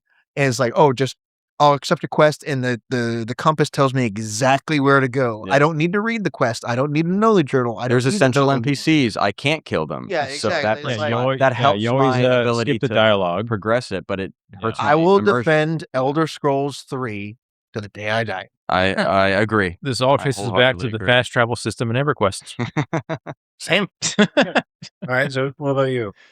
It's not the question was on like not talked about or not. Yeah, exactly. Yeah. What was your strongest, favorite game that no one ever really defends? I'm a ride or die for Titanfall 2. Titanfall 2. I think anyone who's played it knows that it's a 10. They know it's a fucking immaculate video game. It came out between Battlefield 1 and Call of Duty, and EA had no confidence in it for some fucking reason.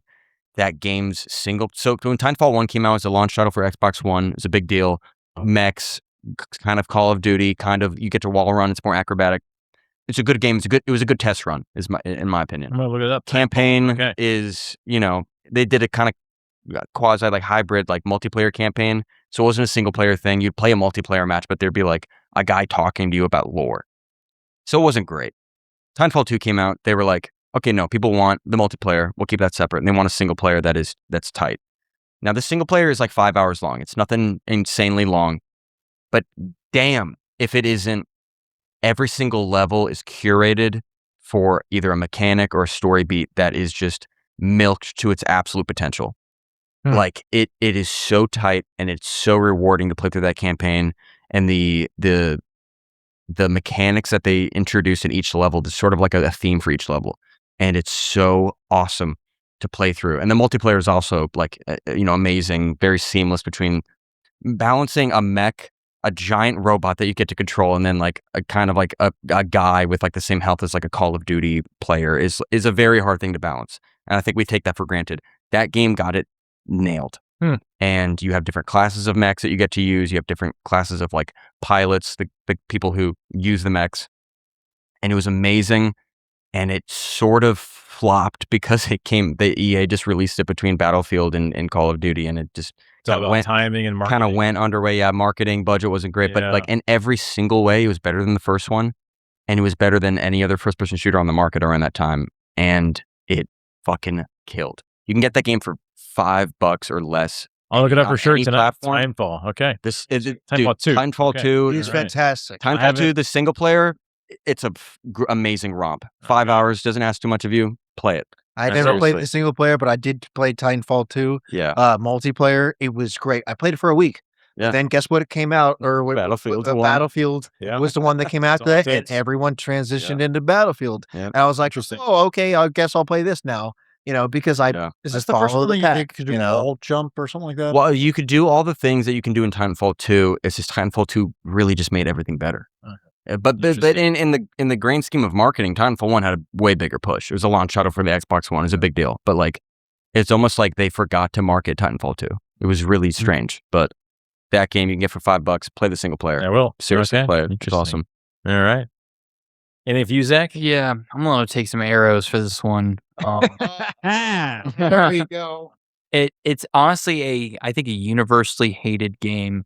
And I finally got around to playing it about 3 years ago. And I remember I even wanted to buy it at launch, and it came out as like a PS4, maybe launch title, and wanted to play it. The reviews were so bad, I never did. And one day it was like $5 and I got it. If you say Back for Blood, I'm going to be very angry. I will never say Back. He's not. I know. The game is called The Order 1886. Wow. I knew you were going to say that. You did. Yeah. Order 1886. It 100% was a launch title for the PS4. I think it was a launch title, and it was a bit of the problem did come from the marketing. There was a lot of like that kind of a gameplay mechanic, like quick time event driven, but that's only part of it. There was a lot of that, but there is eventually solid gameplay. It had hyper realistic graphics. Even now, they were doing some tricks at the time. I don't know how they were doing it, but the game is hyper real looking. Some of the best graphics ever. It still holds up. Yeah. And you basically play as like, it's not quite steampunk, but it's a bit of like a Wolf Van Helsing type, like steampunk sci-fi 1800s third-person shooter where you're fighting like werewolves and vampires. It's such a cool game. It's so awesome, and I really liked it, especially. And it's short. The campaign is only 5 or 6 hours, but if you can get through some quick time events, I feel like it pays off and it's worth playing. And it's probably free to play. Yeah, at this point. I was thinking for like that Wolfenstein game. Well, that's pretty Wolfenstein was a first-person shooter. I think this is nothing like that at all. It's like a little more of like a,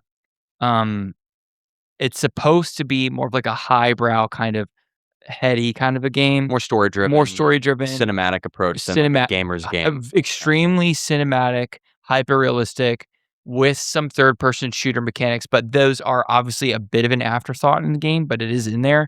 And I actually really enjoyed it. I think because my expectations were zero. I was like, oh, finally play this game. I kind of wanted to, and everyone hated it. And you got it for $5. I got it for almost nothing, maybe nothing. And expectations help a lot. Yeah. And I had a lot of fun with it. I think when the PS4 came out, because anytime a big console, well, back in the day when a big console generation would launch, more often than not, the launch titles would be more or less a glorified tech demo. And I think that unintentionally fell victim to that, where it's like, okay, I'm paying $60. I have a PS4. I just got it. What are the games that I can get for this? The Order 1886. It looks amazing. The graphics are great. Let me pay $60 for this. It's 5 hours long. Yep. That's a tough sell. I get it. And then especially with like the gameplay mechanics being sort of an afterthought. Yeah, not very smooth. But $5 is a damn good price to pay for that game.